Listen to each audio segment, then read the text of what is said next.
जय हिंद दोस्तों, मैं अनुराग स्वागत करता हूँ आप सभी के अपने YouTube चैनल AR पब्लिकेशन पे। कैसे हो भाई बताओ? कैसी चल रही है आप लोगों की पढ़ाई बताइए भाई? उम्मीद करता हूँ एकदम ज़बरदस्त जिंदाबाद तरीके से पढ़ रहे होंगे और जीवन का मज़े ले रहे होंगे। क्योंकि भाई साहब अब पढ़ाई नहीं हुई ना तो समझो सब बेकार है। क्योंकि भाई साहब बैक टू बैक हमारे 5 एग्ज़ाम है। क्योंकि रेलवे ने ऑलरेडी 5 एग्ज़ाम का एग्ज़ाम डेट जारी कर दिया है। तो बैक टू बैक है तो हमें क्या करना है? डेली के डेली अपना जो भी मतलब जो हम टारगेट बना रहे हैं उसे अचीव करना है और अच्छी तरह से पढ़ाई करना है। जैसे आपने भाई का क्या बोला था? भाई से आपने ये वादा किया था कि भैया अगर आप हमारे साथ रहोगे तो मेरी मैथ्स बहुत अच्छी हो जाएगी और भाई आपके साथ आपके क्या करते हैं उसको सिलेक्शन में ज़रूर योगदान देगा। यानी प्रिपरेशन में भी आपके साथ में है और इस प्रिपरेशन को कहाँ तक लेके जाएगा तो सिलेक्शन तक।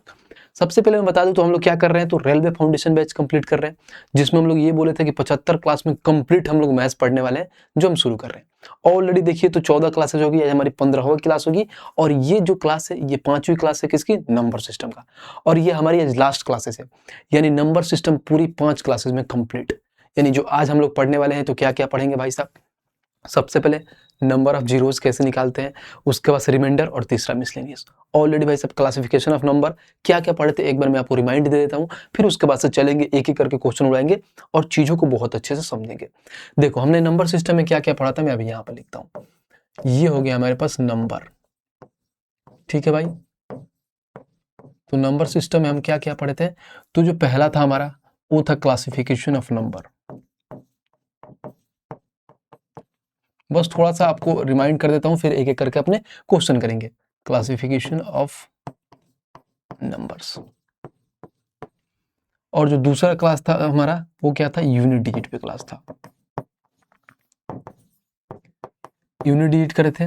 और जो तीसरा था वो क्या था बताइए? आप खुद बताइए कि तीसरा हम लोग क्या पढ़े थे। बाकी मैं चौथा लिखता हूं। तो चौथा हमने क्या पढ़ा था? डिविजिबिलिटी।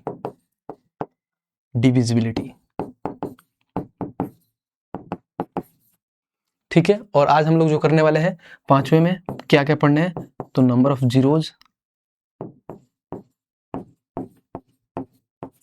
नंबर ऑफ जीरोज हो जाएगा। उसके बाद से हम लोग क्या करने वाले हैं? उसके बाद से रिमाइंडर पढ़ेंगे और एक और चीज करेंगे मिसलेनियस, ठीक है। मिसलेनियस करेंगे और साथ साथ जो तीसरा हम लोग क्या पढ़े थे तो फैक्टर पढ़े थे। यानी देखिए तो हमारे पास 5 क्लासेस में टोटल कंप्लीट हम नंबर सिस्टम कंप्लीट कर लिए। 4 क्लासेस ऑलरेडी हमारे चैनल पर डल गई है। अगर आप नहीं देखे हैं तो चैनल पर जाइए, AR पब्लिकेशन के यूट्यूब पे जाइए, प्लेलिस्ट खोलिए और उसमें 4 क्लासेस आप देख लीजिए। और आज करते हैं हम आपकी लास्ट क्लास नंबर सिस्टम की और 5वीं क्लास। आइए यहाँ से शुरू करते हैं। ये हमारे पास सेशन प्लान है भाई। इसके बाद आप लोग खुद बताना कि नंबर सिस्टम का हमारे कौन से टॉपिक कराना चाहिए, आप कमेंट बॉक्स में बताना। क्योंकि आपका भाई आप लोग के लिए काफ़ी डेडिकेटेड है। आज देखो मैं कहीं आज दिन में कहीं बाहर चला गया था जिसकी वजह से 1:30 बजे हमारी रिकॉर्डिंग चालू हो रही है और ये कब तक जाएगी हमें कुछ नहीं पता। लेकिन ये वीडियो आज ही जाएगी आप लोगों के लिए। 4 बज जाए, सुबह 5 बज जाए, कोई फर्क नहीं पड़ता। भाई ने वादा किया है कि सप्ताह में 4 वीडियो आएगी तो आएगी। उसके लिए कुछ भी करना हो भाई, दिन रात जब मेरे को टाइम मिले, जब रिकॉर्डिंग करना हो, जैसे भी करना हो, करेगा आपका भाई तो आपके लिए करेगा। बस आपकी वजह बस एक ही करना है क्या? इस वीडियो को हर जगह शेयर करो। जो भाई सब थोड़ा भी इशू की वजह से पढ़ नहीं पा रहे हैं, कोई फाइनेंशियल इशू की वजह से चीज़ों को समझ नहीं पा रहे हैं, उनके पास पैसे नहीं है कि कहीं अच्छे तरह से कोर्स लेकर पढ़ें, उन भाई के पास शेयर करो और बताओ कि आपका भाई जो फ्री में बहुत सारी चीज़ें बहुत अच्छे क्वालिटी के साथ दे रहा है। बस एक ही काम करना है, वीडियो को शेयर और चैनल को सब्सक्राइब करते रहना, ठीक है। आइए नंबर सिस्टम की 5वीं क्लास और आज हम पढ़ेंगे पहला इसमें पढ़ते हैं नंबर ऑफ जीरोस यानी शून्यों की संख्या। अब लोग भैया होता क्या है? शून्यों की संख्या हम पूछते हैं कि नंबर ऑफ जीरोस होता क्या है। आइए मैं बताता हूँ एक एक करके। बढ़िया से लंबी क्लासेज होगी, बढ़िया से पेन कलम कॉपी कलम लेके बैठना है और चीजों को नोट करना है। जो आपको नहीं मालूम होगा, जो मेन पॉइंट होगा उसको नोट करना है, ठीक है। हबड़ाना नहीं है, चीजों को समझना है और अच्छे से करेंगे। बस थोड़ा बहुत पेशेंस बना कर रखिए। हम यहाँ पे पढ़ेंगे क्या आज तो नंबर ऑफ जीरोज पढ़ेंगे। नंबर ऑफ जीरोज पढ़ेंगे, ठीक है। देखो नंबर ऑफ जीरो क्या होता है? यानी कोई भी एक संख्या दिया गया, यानी कुछ नंबर है हमारे पास, उस नंबर में जितने लास्ट में जीरो होते हैं ना वही उसका नंबर ऑफ जीरोज कहलाते हैं। कि इस जो हमारे पास पूरा संख्या है उसमें कितना हमारे पास जीरो है। जैसे मैं एग्जांपल के थ्रू आपको समझाऊं तो समझिए। हमारे पास जैसे मान लीजिए ये है 20040256000। अब यहाँ पे बोलोगे कि भाई साहब नंबर ऑफ जीरो इसमें कितना है, बोलो भैया बताओ कितना है। तो मैंने क्या बोला कि कोई भी संख्या है, बस हमको ये देखना है कि अंक के बाद मान लीजिए एक 6 कोई एक नंबर हो गया, इस नंबर के पास से कितने जीरो है।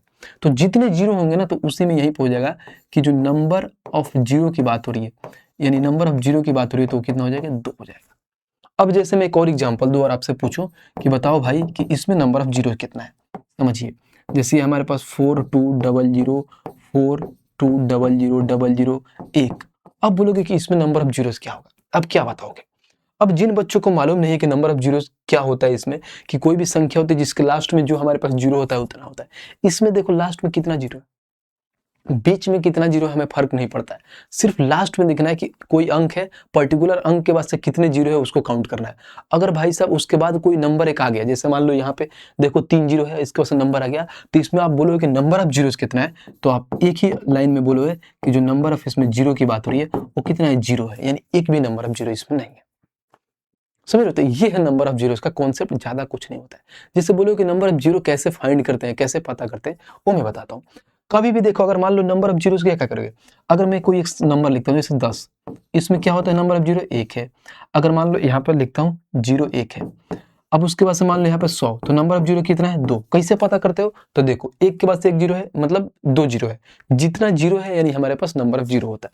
जैसे मान लो 1000 में लिखूँ, 1000 लिखूंगा तो नंबर ऑफ जीरो क्या बताओगे, 3 है। और वहीं पे मान लो मैं 10,000 लिखता हूँ, तो नंबर ऑफ जीरो क्या बताओगे भाई, 4। अब वहीं पे मैं यहाँ पर मान लो ये हम लिखता हूँ 1 लगाता हूँ, अब भाई अपन बताना नंबर ऑफ जीरो क्या है, तो भाई साहब 1 भी नहीं है, 0 है। तो ये है नंबर ऑफ जीरो, समझना। तो इसी को हम लोग जब फैक्टर पढ़ रहे थे तो उसमें बताते थे कि कभी भी अगर एक जीरो आता है तो उसके एवज में क्या लिखते हैं, कभी भी अगर 2 जीरो आता है तो उसके एवज में क्या लिखते हैं। अभी मैं बताता हूँ, अगर आप फैक्टर पढ़े होंगे तो आपको मालूम होगा, बट नहीं मालूम है तो कोई दिक्कत नहीं, आपका भाई है यहाँ भी वो चीजें डिस्कस करेगा।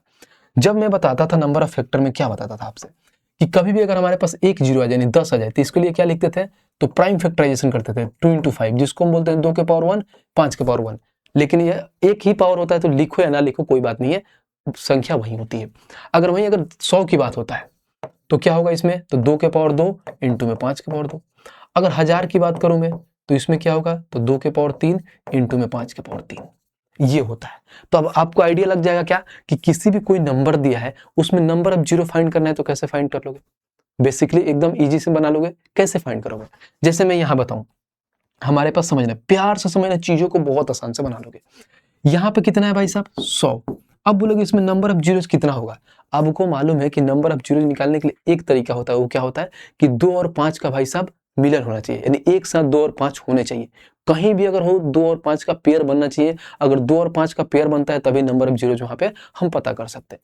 जैसे 100 में आया तो मैं ये देखा क्या कि यहाँ 2 के पावर 2 था और 5 के पावर 2 था, तो इसमें क्या बताओगे नंबर ऑफ पावर, यानी ये देखो ध्यान से देखना, यहाँ पर क्या है, 2 के पावर भी 2 है और 5 के पावर भी 2 है, यानी कहीं ना कहीं इनका पेयर 2 बन रहा है। यानी जितना पेयर बनेंगे, नहीं समझो 2 के पावर 2 है और 5 के पावर भी 2 है, तो समझो इसका मतलब क्या हुआ कि नंबर ऑफ जीरो आप क्या बताओगे, तो 2 है। समझो, यानी हमेशा ध्यान रखना 2 और 5 का पेयर बनना चाहिए। अब भले कितने, जैसे मान लो एग्जांपल में एक और चीज मैं समझाऊं, अगर मैं यहाँ पे एग्जांपल दूं 2 के पावर 8 और यहाँ पर मान लो 5 के पावर 3 हो गया। अब बोलोगे नंबर ऑफ जीरोस कितना होगा, नंबर ऑफ जीरोस की मैं बात करूं तो कितना होगा, समझो।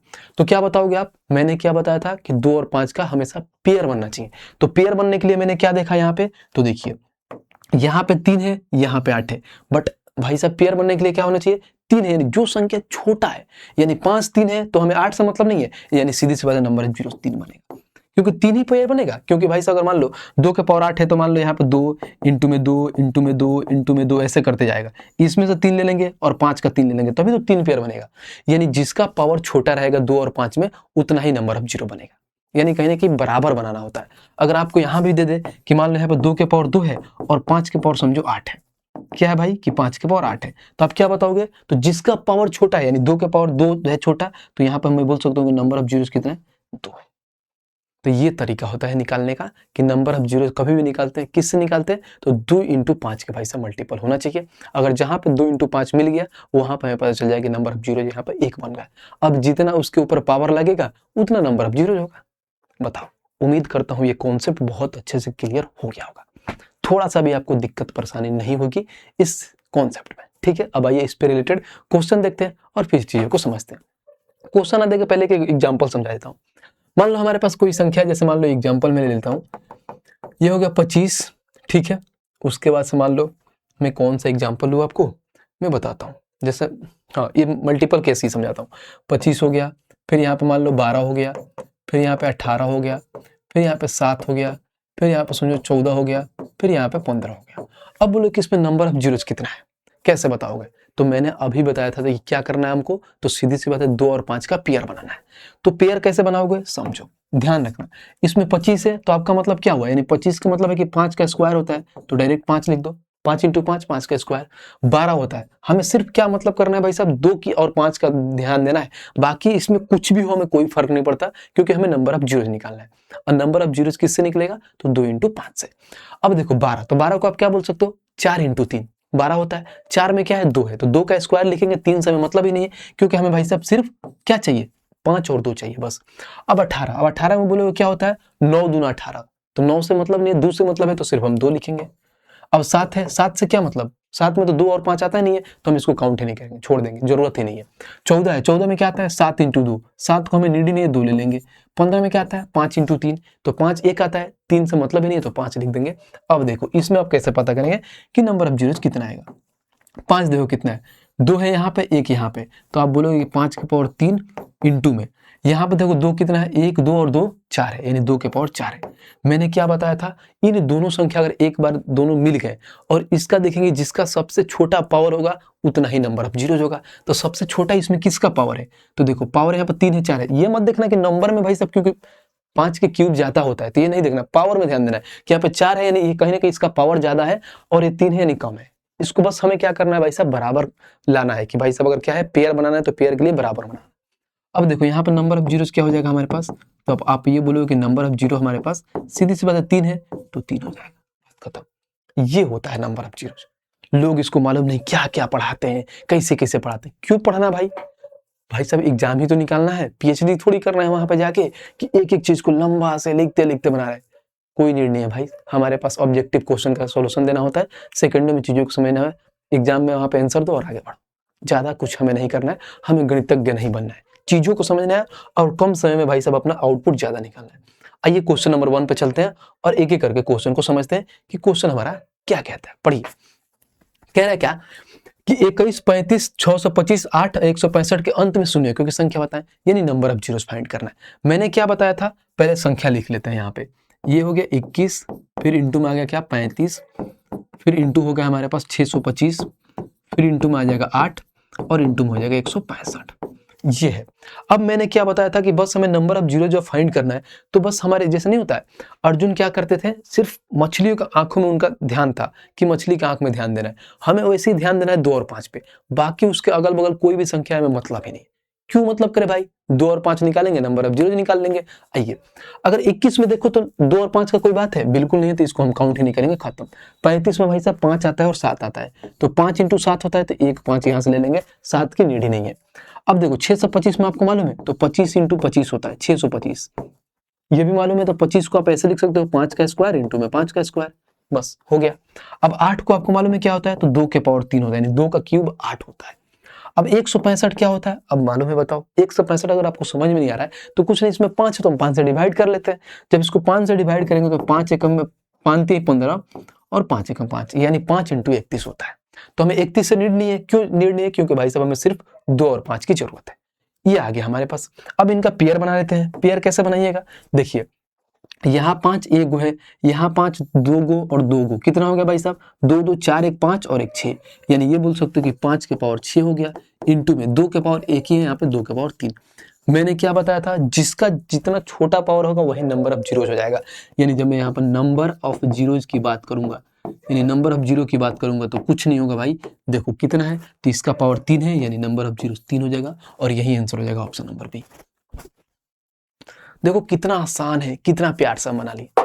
कुछ दम है, कुछ है कि लग रहा है कि नहीं कोई बड़ा सा कुछ ऐसा चीज हो, बिल्कुल नहीं, नॉर्मल सा सवाल था, टुच्चा सा था, प्यार से बना लिए। कैसे बना लिए, बिकॉज आपने कॉन्सेप्ट को अच्छे से समझ लिया। एक बार कॉन्सेप्ट समझ लिया, चीजों को अच्छे से बना लोगे। आइए नेक्स्ट पे चलते हैं और क्वेश्चन नंबर 2 देखते हैं कि क्वेश्चन नंबर 2 हमारा क्या कह रहा है। कह रहा है 475 के फैक्टोरियल में अनुगामी शून्यकों की संख्या ज्ञात करें। अब भाई साहब फैक्टोरियल क्या होता है, इसके बारे में थोड़ा समझ लेते हैं कि फैक्टोरियल से रिलेटेड जितने सवाल होते हैं हम कैसे इसको डील करेंगे। जैसे मैं यहाँ पे अगर बात करूं, अगर हमारे पास यहाँ समझिए 5 फैक्टोरियल होता है, ध्यान देना, जब मैं यहाँ पे 5 फैक्टोरियल लिखता हूँ 5 फैक्टोरियल। तो कैसे लिखोगे फैक्टोरियल? हमेशा होता है घटती क्रम में लिख दो, या तो असेंडिंग ऑर्डर में लिख दो, नहीं तो डिसेंडिंग ऑर्डर में लिख दो, कोई दिक्कत नहीं, बस मल्टीप्लाई करते जाओ। यानी यहाँ पे 3 इंटू में 2 इंटू में 1, टोटल गुना करो 5 चौका 20, 3 60 दूना 120, यानी इसका मान 120 आ गया। अब मैं समझाना क्या चाहता हूँ कि अगर मैं 5 फैक्टोरियल की बात करूँ तो इसमें नंबर ऑफ जीरोज कितना आएंगे, कितना आएंगे बताओ? तो सीधी सी बात 5 एक ही दिख रहा है, तो भाई सब नंबर ऑफ जीरो एक ही आएंगे। यहाँ पे भी देखोगे नंबर ऑफ जीरो क्या एक है, 120, यानी 1 और 2 के बाद से 0 1 है, तो नंबर ऑफ जीरो एक आएंगे। मैं जो बताना चाह रहा हूं वो समझना। अगर कभी भी अगर बोले हमारे पास, जैसे मान लो कि हमारे पास ये दे दे, हमें ये बोले कि 100 फैक्टोरियल में हमें बताओ कि नंबर ऑफ जीरोज कैसे फाइंड करना है, तो हमें क्या मालूम है कि नंबर ऑफ जीरोज के लिए क्या करते हैं, 2 इंटू 5 का पेयर निकालते हैं। तो ध्यान रखना, कभी भी अगर फैक्टोरियल की बात करें, यानी कभी भी फैक्टोरियल में बात करें, तो फैक्टोरियल में 5 की संख्या कम होती है, 2 की संख्या ज्यादा होती है। जैसे मैं इसको भी हटा देता हूं, इसी में समझाता हूं। यहां पर अगर मैं देखूं बात तो आपको समझाऊं, तो 5, जैसे 5 फैक्टोरियल में 5 कितना है, तो देखो यहाँ पे 1 है, लेकिन वही 2 की बात करूं तो 2 के पावर 2 इंटू में 2, यानी ये बोल सकते हो यहाँ पे 2 के पावर 3 था और 5 के पावर 1 था।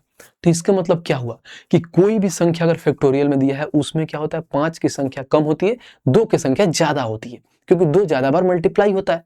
तो नंबर ऑफ जीरोज निकालने के लिए क्या करेंगे, तो समझना, प्यार से समझना। ऐसे अगर फैक्टोरियल में बहुत आसान से समझाऊंगा, चीजें आपको समझ में। एग्जाम्पल लेकर समझाऊं, जैसे मान लीजिए 100 फैक्टोरियल, समझना यहाँ पर अगर मैं 100 फैक्टोरियल है, अब इसको हम कैसे निकालेंगे? अगर मान लीजिए हमें नंबर ऑफ जीरोस फाइंड करना है तो कैसे निकालेंगे? पहले 2 से करेंगे और उसके बाद से 5 का निकालेंगे, यानी 2 का पावर जितना होगा फिर 5 का पावर जितना होगा, देखेंगे जिसमें सबसे छोटा पावर जिसका है वही हमारा क्या हो जाएगा, नंबर ऑफ जीरो आ जाएगा। तो सबसे पहले क्या करते हैं, देखो निकालने का तरीका जो हमारा बेसिक होता है कैसे निकालेंगे, बाकी इसको ट्रिक भी बताएंगे कैसे किया जाएगा। सबसे पहले इसको 2 से करूंगा तो 50 आएगा, फिर 2 से 25, फिर 2 से 12 दूना 24। यहाँ पर शेषफल हमें नहीं लिखना है, सिर्फ हमें क्या जो भागफल आता है उसी को लिखना है। फिर 2 से यहाँ पे आएगा कितना 6, फिर यहाँ पर 2 से 3, फिर 2 से 1। अब देखिए यहाँ पर हमें कभी भी अगर पावर लिखना होता है तो कैसे लिखेंगे कि 2 के पावर कितना बार आया है, तो देखो यहाँ पर 2 लिख लो, कितना बार आया है जो भागफल दिया ना इसको आपस में ऐड कर लो। देखो यहाँ पे 50, 25 75 और 12 कितना होता है भाई 87, और 6 कितना होता है 93, और 3 93 3 कितना होता है 96, और 1 97, यानी ये बोल सकते हो कि 2 के पावर यहाँ पे 97 आ गया। ठीक है, अब लोग भी नंबर ऑफ जीरो जो के पावर 97 तो 97 होगा, बिल्कुल नहीं, पहले हमें 5 का भी तो पेयर बनाना पड़ेगा। तो मैं यहाँ पाया, फिर 100 फैक्टोरियल को मैंने ऐसे किया कि 5 से किया, 5 से किया तो 20 25 100, फिर 5 से किया तो 5 का 20। देखो अब हमारे पास कितना आया देखना, यहाँ पे अगर मैं 5 की बात करूं तो 5 का कितना बनता है, ध्यान देना, इंटू में 5 का पावर कितना आएगा, सिर्फ भागफल को ऐड करना है, 20 और 4 24, यानी ये बोलोगे 5 का पावर 24।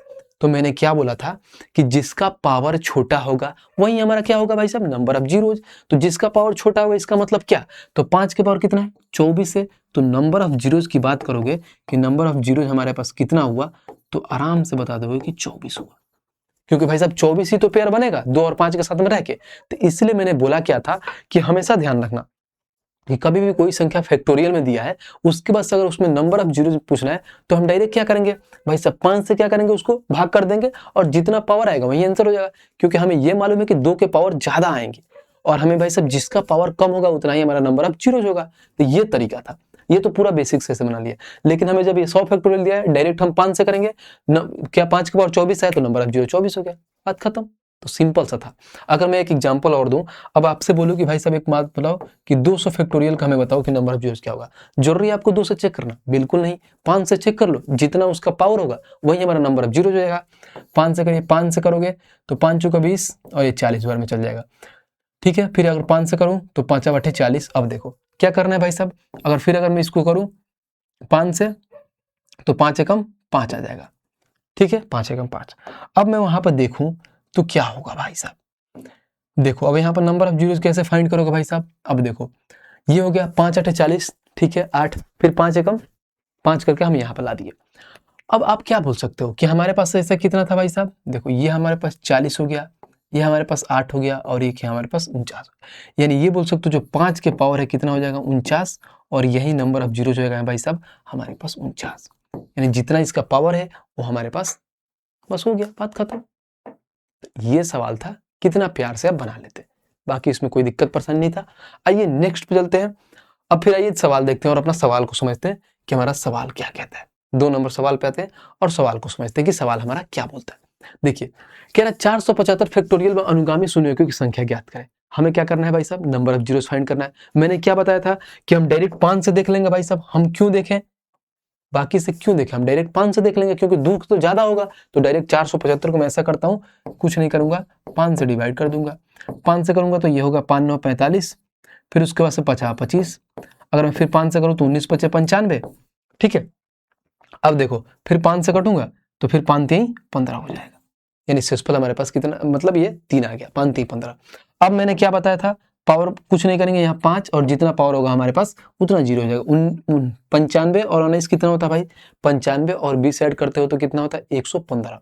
115 में 1 कम कर दो 114, में 3 ऐड कर दोगे तो 117 होगा, यानी यहाँ पर 117 होगा, तो नंबर ऑफ जीरोज भी 117 होगा, ऑप्शन नंबर सी हो जाएगा। बात खत्म। तो आज से कभी भी अगर फैक्टोरियल का क्वेश्चन आ जाए तो लगता है कि आप गलत कर पाओगे, बिल्कुल नहीं गलत करना है, क्योंकि बस कोई फैक्टोरियल देखना है, उसको 5 से डिवाइड करना है, जितना उसका भागफल आया सारे भागफल को आपस में ऐड कर देना है, वही हमारा नंबर ऑफ जीरो हो जाता है। उम्मीद करता हूँ चीजें बहुत अच्छे से समझ में आई होगी। आइए नेक्स्ट क्वेश्चन पे चलते हैं, कोई दिक्कत नहीं है। आइए क्वेश्चन नंबर यहाँ से हम देखते हैं भाई साहब कि क्वेश्चन नंबर हमारा 3 क्या कह रहा है, क्या कह रहा है, कह रहा है कि 10 का अधिकतम घातांक क्या होगा जो गुणनफल इतना इतना इतना को विभाजित करता है। अब इसका मतलब क्या हुआ, देखिए यहाँ पे क्या है, 29 से शुरू हो रहा है, तो मैं क्या बोलता हूँ, अगर मान लीजिए मैं यहाँ पे 8 फैक्टोरियल आपको बोलूँ तो क्या होता है, जैसे मान लीजिए 8 इंटू में 7 इंटू में 6 इंटू में 5, ऐसे करते करते 1 तक आता है। तो सेम देखोगे कहीं ना कहीं तो यहाँ पे भी क्या है, 29 से स्टार्ट हो रहा है और कहीं ना कहीं भाई साहब यहाँ तक 1 तक आ रहा है। तो आप क्या बोल सकते हो, ये 29 का फैक्टोरियल है। बात तो यही है, 29 से स्टार्ट हुआ, 29 28 27 26 25 24 ऐसे करके जा रहा है। अब यहाँ पे बोला क्या कि 10 का अधिकतम घातांक, यानी 10 का अधिकतम घातांक इंटू क्या, कहीं ना कहीं 2 इंटू 5, यानी कहीं ना कहीं नंबर ऑफ जीरोज की बात कर रहा है। 2 इंटू 5, तो मैंने क्या बोला था कि कभी भी फैक्टोरियल आ रहा है तो क्या करना है भाई साहब, 5 से डिवाइड कर देना है, बात खत्म। अब देखिए जब यहां से हम क्या करेंगे, 5 से डिवाइड कर देंगे, तो कुछ नहीं करेंगे, इसको 5 से डिवाइड करो, 5 से 50 25, ठीक है। अब उसके बाद से फिर 5 से 1, यानी हमारे पास एक बार में कट गया। अब क्या बताएंगे भाई साहब, कभी भी नंबर ऑफ जीरोज बताना है, यानी घातांक बताना है, तो क्या करेंगे, 5 कितना पावर है, तो 5 और ये जो भागफल आता है 5 और 1 6, तो 5 की पावर 6, यानी ये बोल सकते हो अधिकतम पावर कितना होगा 6, और 6 कहाँ है, तो ऑप्शन नंबर सी। ये सवाल था, तो लल्लू लल्लू सा सवाल आता है। और एक और बात बताऊं तो इससे बहुत कम सवाल आता है, ना मतलब में सवाल आता है किसमें, हमारे रेलवे में। बट ये कॉन्सेप्ट है कि आता है भाई सब नंबर ऑफ जीरो पूछा जाता है, नंबर सिस्टम इसलिए मैं करा दिया, नहीं तो इसका वेटेज नहीं है, बहुत नाम मात्रा में पूछा जाता है। तो ज्यादा माइंड अप करके नहीं करना है, बस आपको कॉन्सेप्ट एक बार समझ लेना है कि क्या पता अगर आ जाए तो हम एग्जाम में कैसे डील करेंगे। अब बोला है क्या कि 100 फैक्टोरियल में 4 का उच्चतम घात क्या है। अब 4 का उच्चतम घात क्या है, कैसे निकालोगे। अब यहाँ पे 4 की बात बोला है, वहां पे 10 बोला था, तो इसमें भाई साहब 5 की तो कोई जरूरत है नहीं, तो 5 की जरूरत नहीं है, तो हम इसको कैसे निकाल सकते हैं बताइए। तो इसमें हमारे पास क्या है, 2 है, तो हम 2 के हिसाब से निकाल सकते हैं। 2 के हिसाब से देखते हैं उच्चतम घात क्या है। तो आइए, जब यहाँ पर 100 फैक्टोरियल को हम 2 से करेंगे भाई साहब, तो मैं यहाँ पर निकाला था 97 आया था, फिर भी कर देता हूँ, 2 से 50, फिर 2 से 25, फिर 2 से 12, फिर 2 से 6, फिर 2 से 3, फिर 2 से 1, तो कहीं ना कहीं ये बोलोगे कि 2 के पावर क्या था हमारे पास भाई, 97 था। 2 के पावर 97 था। हमें क्या बताना है, 4 का अधिकतम घात। तो देखो कैसे सॉल्व करेंगे, ध्यान देखें। तो 2 के पावर 97, यानी सारे जोड़ोगे तो 97 आएगा। तो मैं ऐसा करता हूँ, इसमें देखो ऐसे लिख सकता हूँ, 2 के पावर 1 इंटू में 2 के पावर में 97। अब बोलोगे भैया कैसे होता है, तो भाई साहब जब आप घातांक करनी पड़ोगे ना, तो एक होता है m के पावर, मान लो कुछ भी, जैसे मान लो m के पावर अगर मान लो 1 से, और यहाँ पर क्या होगा n के पावर अगर y है, तो क्या होता है, कुछ नहीं होता है। ध्यान रखना, यहाँ पे m इंटू में n तो ऐसे ही रहता है, और ये आपस में ऐड हो जाता है, यानी ये बोल सकते हो mn m क्या, ये तो अलग अलग नहीं होता। देखो यहाँ पे अगर मान लो हमारे पास बेस सेम हो, यानी मान लो m के पावर x इंटू n के पावर m के पावर y, तो कुछ नहीं करते, m के पावर x प्लस y होता है। ये हमारे पास ये कॉन्सेप्ट होता है कि कभी भी अगर मान लीजिए बेस सेम होता है तो पावर आपस में ऐड हो जाता है। तो बेस सेम पावर आपस में ऐड होकर वही यहाँ पे 96 होगा, माफ करना, एक हम लिए हैं तो यहाँ पे 96 होगा। ठीक है, हमें 4 के पावर बताना है, तो देखो क्या करेंगे, ये हो जाएगा हमारे पास 2 के पावर 1। अब यहाँ पे ऐसे भी कर सकते हैं क्या, अगर मान लो यहाँ पे 96 है, ध्यान देना, यहाँ पे क्या है हमारे पास 96 है भाई, कोई दिक्कत नहीं, 96, तो हम ऐसे कर सकते हैं 2 के पावर 2 और इंटू में क्या करेंगे 48। तो देखो क्यों 48 दूना 96 हो जाता है, 2 के पावर 2, तो हमें इस 2 से तो मतलब ही नहीं है, हमें तो 4 का मतलब है, तो 4 और 4 के पावर 48 हो जाएगा। तो हमसे बोला क्या है, तो 4 का अधिकतम घात यानी 4 का अधिकतम घातांक 48 है और यही आंसर हो जाएगा ऑप्शन नंबर बी। बात खत्म। तो देखो अच्छा सवाल था। इसमें पहले हम वहां से 10 को 5 में तोड़ के निकाले और यहाँ पे 4 है तो उसको 2 के तोड़ के निकाले, और ये चीज हमें ऑलरेडी बता रखा है। जब आप जैसे CBT 2 का सॉल्यूशन है ना, इसी पे एक सवाल आया था, उसमें मैंने ऑलरेडी बता दिया था। बाकी जब आपको घातांक एंड करनी पढ़ाएंगे तो बहुत अच्छे से क्लियर हो जाएगा पावर वाली चीजें। उम्मीद करता हूँ ये चीजें बहुत अच्छे से समझ में आई होगी। अगर चीजें समझ में आ रही है तो आपको क्या करना है, वीडियो को लाइक और चैनल को सब्सक्राइब करना है। और यहाँ से शुरू होता है टाइप नंबर 5, जिसको बोलते हैं रिमाइंडर, शेषफल। इससे आते हैं बार के एग्जाम में हमारे सवाल। रेलवे में अच्छे से पूछता है reminder. Number of zeros complete हो गया, रिमाइंडर पढ़ेंगे, और जैसे रिमाइंडर खत्म होगा फिर अपना शुरू होगा क्या भाई बताना जरा, तो मिसलेनियस। तब रिमाइंडर की चीजों को समझते हैं और इसको देखते हैं कि क्या है चीजें। अगर मैं रिमाइंडर की बात करूं, ठीक है, ध्यान रखना, अगर ये हमारे पास हो गया रिमाइंडर, अगर यहाँ पर रिमाइंडर की बात करूं, ठीक है, यानी शेषफल की बात करूं तो क्या होता है समझना। पहले छोटी सी चीज होती है जो आपको मालूम होना चाहिए। कोई भी चीज अगर मान लो हमारे पास ये है 10 है, अगर मैं इसको 4 से भाग करता हूं तो 4 दूना 8 और यहाँ पे 2 आता है। तो इसमें क्या क्या चीज होता है एक बार लिख लो ताकि आपको समझ में आए। ये हमारा क्या होता है, शेषफल। क्या होता है भाई बताना जरा, शेषफल। ये हमारा क्या होता है, भागफल। ये होता है जिससे हम लोग भाजक करते हैं, जिसको भाग देते हैं यानी भाजक। और ये होता है भाई साहब भाज्य। तो यहां से एक फॉर्मूला जनरेट होता है। क्या जनरेट होता है, तो हम ये बोलते हैं कि भाज्य बराबर होता है हमारे पास क्या, ध्यान रखना, भाज्य बराबर में क्या होता है भाई साहब, भाजक इंटू में भागफल, भाजक इंटू में भागफल, और प्लस में होता है शेषफल। हमारे पास क्या हो, भाज्य बराबर में भाजक इंटू भागफल प्लस में शेषफल, एक फार्मूला होता है। देखो अब इससे रिलेटेड इसमें क्वेश्चन क्या क्या पूछता है वो समझते हैं। ये तो नॉर्मल चीज है जो आपको सबको मालूम है क्योंकि बचपन से पढ़ते आ रहे हैं कि ये सारी चीजें होता है। लेकिन जो हमारे पास एग्जाम में पूछता है, क्या पूछता है समझो। यहाँ पे मान लो कोई संख्या यहाँ पर दी है, जैसे मान लो 20 दिया है, ठीक है। अगर मैं इसको क्या करता हूँ, 3 से ना, इसको मान लो मैं 9 से डिवाइड करता हूँ तो शेषफल क्या आता है हमारे पास, 2 आता है। ध्यान रखना शेषफल क्या आता है, 2 आता है। अब यही संख्या है, मान लो यही संख्या 20 है, ठीक है। अगर मान लो हम इसको 3 से डिवाइड करते हैं तो शेषफल यहाँ पर क्या आएगा बताओ, तो 3 6 18 यानी 2 आएगा। तो आप ऐसे भी बोल सकते हो, डायरेक्ट क्या बोल सकते हो कि कभी भी ध्यान देना, कभी भी अगर संख्या है, कोई संख्या है, अगर उसको मान लो हम किसी से भाग करते हैं, जैसे मान लो 9 से भाग किया, यहाँ पर 3 से भाग किया, यानी 9 है ये 3 है। अगर मान लो ये 3 इसका फैक्टर निकला यानी 9 का फैक्टर निकला, तो जो शेषफल आएगा ना, डायरेक्ट शेषफल में इससे भाग कर देंगे। जैसे मान लो यहाँ पर शेषफल 2 आया था, तो 2 को अगर मान लो 3 से भाग करोगे तो हमेशा ध्यान रखना शेषफल क्या होता है भाई साहब, शेषफल क्या होता है बताओ। तो शेषफल ये होता है कि जिससे हम भाग करते हैं उससे हमेशा छोटा होना चाहिए। किसी भी संख्या से हम भाग करते हैं तो भाजक से हमेशा छोटा होना चाहिए शेषफल। तो यहाँ पर 2 है ऑलरेडी छोटा, तो शेषफल 2 आ जाएगा डायरेक्ट।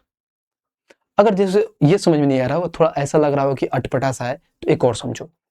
अगर मान लो मैं क्या देता हूं, अगर यहाँ पर मैं 26 देता हूं, ठीक है, 26 देता हूं और इसको मैं ऐसा करता हूं 3 से डिवाइड करता हूं, 3 से ना करके कुछ वही बड़ी संख्या लेते हैं। बड़ी संख्या अगर मान लो मैं यहाँ से 88 लेता हूं और 88 से मान लो मैं 8 से डिवाइड करता हूं, तो ये पूर्ण रूप से कट जाएगा। अगर पूर्ण रूप से कट जाएगा, मैं ऐसा लेता हूं जो कटे ना, थोड़ा बहुत मतलब लगे, जिसमें आप फंसो। अगर मैं इसको 87 लूंगा, ठीक है, 87 लेता हूँ, समझ रहा। अब इसको 8 से डिवाइड करेंगे तो हमारे पास शेषफल कितना आएगा, मान लो 7 आएगा, शेषफल 7 आएगा। अब वही केस क्या हुआ कि सेम यही संख्या है भाई, कोई दिक्कत नहीं, हमारे पास 87 संख्या है, सेम संख्या, और यहाँ पे इसका फैक्टर मान लो, इसको हम 4 से डिवाइड कर रहे हैं, समझना। इसको मैंने क्या किया, 4 से डिवाइड किया। तो देखो अगर ऐसे डिवाइड करूंगा तो शेषफल हमारा कितना आएगा, ध्यान रखना। तो 4 दूना 8, ठीक है, 4 दूना 8, अब यहाँ पे कटे 4 एकम 4 है, कहीं ना कहीं शेषफल हमारे पास 3 आया। यहाँ पर शेषफल 3 आया, यहाँ पे 7 आया। तो भाई साहब मैं क्या कहना चाह रहा हूँ समझना। अगर मान लो कि हम 87, यहाँ पर हम 87 से डिवाइड कर रहे हैं 4 से, तो शेषफल 3 आ रहा है, 8 से कर रहे हैं तो 7 आ रहा है। तो हम डायरेक्ट यहाँ पर 3 लाने के लिए, हम 3 लाने के लिए ऐसे भी तो कर सकते हैं, जो इसका शेषफल 7 है इसी को अगर 4 से डिवाइड करेंगे तो 3 आएगा। देखो यहाँ से भी 3 आ गया, यहाँ पे से भी 3 आ गया, तो हम क्यों 87 से डिवाइड करें, हम डायरेक्ट जो शेषफल आएगा उसी से तो कर देंगे। तो आ जाएगा। लेकिन ये कब करते हैं, शेषफल से कब करते हैं, जब ये 8 है इसी का कोई फैक्टर नीचे होना चाहिए, यानी 8 का फैक्टर यहाँ पे 4 हो, 2 हो, 1 हो, कुछ यही फैक्टर होना चाहिए। अगर इसके अलावा कोई और संख्या तो हम इसके रिमाइंडर को डायरेक्ट हम यहाँ से भाग नहीं कर सकते। तो ध्यान रखना, कभी भी कोई संख्या दिया है उसको भाग करते हैं, कुछ यहाँ पर शेषफल आता है, इसी संख्या का कोई यहाँ पर मान लो उसका फैक्टर होता है, और इस फैक्टर से हम उसको डायरेक्ट हम उसको रिमाइंडर में क्या करते हैं, भाग करके हम उसका शेषफल निकाल लेते हैं दूसरा वाला का। तो ये कॉन्सेप्ट होता है, इस पे बहुत सारे सवाल रेलवे ने ऑलरेडी पूछा है। अब आइए दूसरा कॉन्सेप्ट देखते हैं जो हमारे लिए बहुत महत्वपूर्ण है, और वो कॉन्सेप्ट क्या है समझना। जब रिमाइंडर पढ़ते हैं तो रिमाइंडर में 2 चीजें होता है, एक होता है पॉजिटिव रिमाइंडर, एक होता है निगेटिव रिमाइंडर। देखो यहां से मैं समझाता हूँ। जब रिमाइंडर पढ़ते हैं, जैसे ये रिमाइंडर हो गया, इसके 2 पार्ट होते हैं, एक तो होता है पॉजिटिव और एक होता है निगेटिव। अब बोलोगे भैया पॉजिटिव और निगेटिव होता क्या, हमें समझाओ। एग्जाम्पल के थ्रू समझाता हूँ। देखो अगर मैं यहाँ पर क्या लेता हूँ, मान लो यहाँ पे हम समझो 10 लेता हूँ, ठीक है, ध्यान रखना। अब इसको मैं 4 से डिवाइड करता हूँ, तो क्या बोलोगे भाई, सोचो अगर इसको 4 से डिवाइड किया तो 4 दूना 8, शेषफल क्या बचा आपके पास, 2 बचा। शेषफल आपके पास क्या बचा, 2। ये क्या है, पॉजिटिव रिमाइंडर, क्योंकि पॉजिटिव में प्लस रहता है, हम प्लस लिखते नहीं है। हम ऐसे भी बोल सकते हैं ना कि 4 का 3 गुना करता हूं तो 12 आता है, और 12 से कितना कम है, 10 कम है, तो हम ऐसे भी बोल सकते हैं कि -2 है। ऐसे भी हो सकता है, मान लो अगर यहाँ पर 12 होता तो कट जाता, लेकिन 10 है यानी 2 कम है, यानी क्या करते हैं, 2 यहाँ पर माइनस आ गया। अब बोलोगे भैया कि अगर मान लो ये माइनस में होता है तो हम कैसे फाइंड करेंगे रिमाइंडर क्या है। देखो प्लस में जो होता है वो ओरिजिनल रिमाइंडर होता है, अगर माइनस में कोई संख्या आ गए तो हम कुछ नहीं करेंगे, जिससे हम भाग दे रहे थे ना उसी में हम क्या करते हैं, जिससे हम भाग दे रहे थे उसको इसमें फिर वापस ऐड कर देते हैं, तो हमारे पास देखो 2 आ जाएगा। तो यहां से भी 2 आ गया, यहां से भी 2 आ गया। ये छोटी संख्या तो आपको समझ नहीं आ रहा है, बड़ी बड़ी संख्या में इसका काम आएगा। जैसे बड़ी बड़ी संख्या के समझो कैसे। अब यहाँ पर मैं बताऊं कि बड़ी संख्या जैसे मान लो ये 25 हो गया, ठीक है, 25 ना लेकर मान लो यहाँ पे मैं ऐसा लिखता हूँ, ये 24 हो गया, और यहाँ पर समझो 24 हो गया, ठीक है, 24 हो गया। अब इसको करना है, अब आप क्या करते हैं, इसको मान लो इसको हम 5 से डिवाइड करते हैं, तो एक तो आता है डायरेक्ट हमारे पास पॉजिटिव 4, प्लस का 4 आ गया, 5 चौका 20 यानी 4 रिमाइंडर बच गया। अब इसी 24 को मान लो मैं 5 से डिवाइड करता हूं तो क्या आता है, मान लो मैं 25 बार माने 5 बार जाता हूं तो 25 तक चला जाता हूं, यानी एक इससे ज्यादा, एक इससे क्या ज्यादा, यानी 25 से कितना कम है, 1 कम है, तो माइनस में 1 आ गया हमारे पास रिमाइंडर। तो बोलोगे भैया रिमाइंडर तो माइनस में आता नहीं है, रिमाइंडर हमेशा भाई से पॉजिटिव होना चाहिए। तो पॉजिटिव होने के लिए क्या करते हैं, अगर संख्या माइनस में है तो कुछ नहीं करते हैं, जिस संख्या से भाग देते हैं ना उसी संख्या को इसमें लाके जोड़ देते हैं। तो -1 में अगर 5 ऐड करोगे तो 4 आएगा, तो देखो यहां से भी 4 आ गया, यहां से भी 4 आ गया। तो समझ में आ गया कि रिमाइंडर भाई साहब 2 तरीके से होता है, सिर्फ नाम के लिए होता है भाई साहब निगेटिव, एट दिन पॉजिटिव बन जाता है, लेकिन ये समझ में आना चाहिए कि पॉजिटिव और निगेटिव क्या होता है, जो यहां से मैं समझा दिया। अब इस पे रिलेटेड मैं एक और एग्जांपल देता हूं, उसके बाद से एक एक करके सवाल करेंगे, देखना कितना तरीके में आप उड़ाओगे। जैसे मैं यहाँ पे एग्जांपल दूं, ये हो गया 24 इंटू में 26 इंटू में मान लो यहाँ पर 30 नहीं, यहाँ पर मान लो यहाँ पर हो गया हमारे पास 32 और इंटू में यहाँ पर मान लो 34 हो गया। ध्यान रखना, अब इसको हमें 5 से डिवाइड करना है, हमें फाइंड करना है कि रिमाइंडर कितना आएगा। एक तो बच्चों का तरीका होता है, कैसे समझना, मैं पहला टाइप बताऊं, बच्चों वाले टाइप, जो टाइप 1 होता है, जो हम बचपन से पढ़ते आ रहा हूँ। क्या होता है भाई साहब, 5 से यहाँ पे करोगे तो प्लस का 4, यहाँ पे भाई साहब प्लस का 1, यहाँ पे प्लस का 2, क्योंकि शेषफल लिख रहा हूँ, क्योंकि ये 25 तक खत्म हो जाएगा शेषफल 1, 30 तक खत्म हो जाएगा शेषफल 2, और यहाँ पर देखो 30 तक खत्म हो जाएगा तो शेषफल 4 होगा। फिर क्या होता है, आपस में ऐड कर देते हैं, 4 इंटू 1 4 इंटू 2 तो 4 एकम 4 दूना 8 चौका 32, यानी 32 और डिवाइड बाई 5, तो फिर 5 छः 30, यानी शेषफल हमारे पास 2 आ गया। ये एक तरीका हुआ। अब इसी का एक और मैं टाइप 2 देखूं कि टाइप 2 कैसा होता है, जो मैं अभी पॉजिटिव निगेटिव का बात कर रहा हूं उस थीम पे अगर बनाऊं तो कैसे बनाऊंगा, ध्यान रखना। संख्या लिखता हूं 24 26 32 इंटू में हो गया 34 और डिवाइड बाई में 5 है। ध्यान रखना, जब यहाँ पे 5 है तो मैंने क्या बताया था भाई, बताना जरा। देखो अब यहाँ पे 24 है, मैं 25 बार जाता हूं तो 25 से 24 कितना कम है, 1 कम है, तो यहाँ पे -1 लिख दूंगा। यहाँ पे +1, अब यहाँ पे देखो प्लस का 2 है, और मैं 35 बार चला जाता हूं तो ये कितना कम है, 1 कम है, तो -1।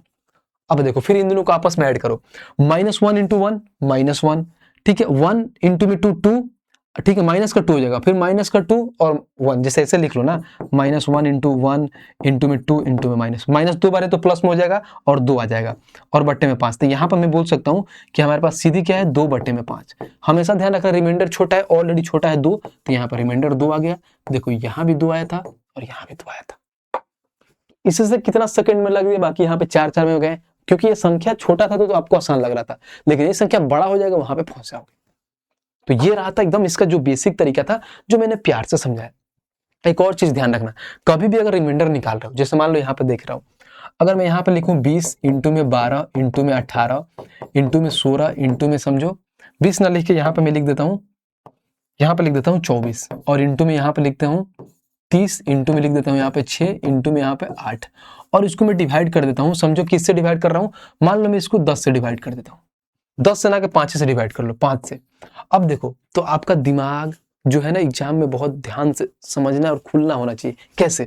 जब आप बहुत ऐसे बच्चे आएंगे वो क्या करेंगे, भाई साहब 5 है तो यहाँ पे मान लो कि -1 लेंगे, फिर यहाँ पे प्लस का 2 लिखेंगे, फिर यहाँ पे प्लस का 3 लिखेंगे, फिर यहाँ पे भाई साहब प्लस का 1 लिखेंगे, लेकिन जब यहाँ पे जाएंगे ना तो कट जाएगा, 0 आ गया।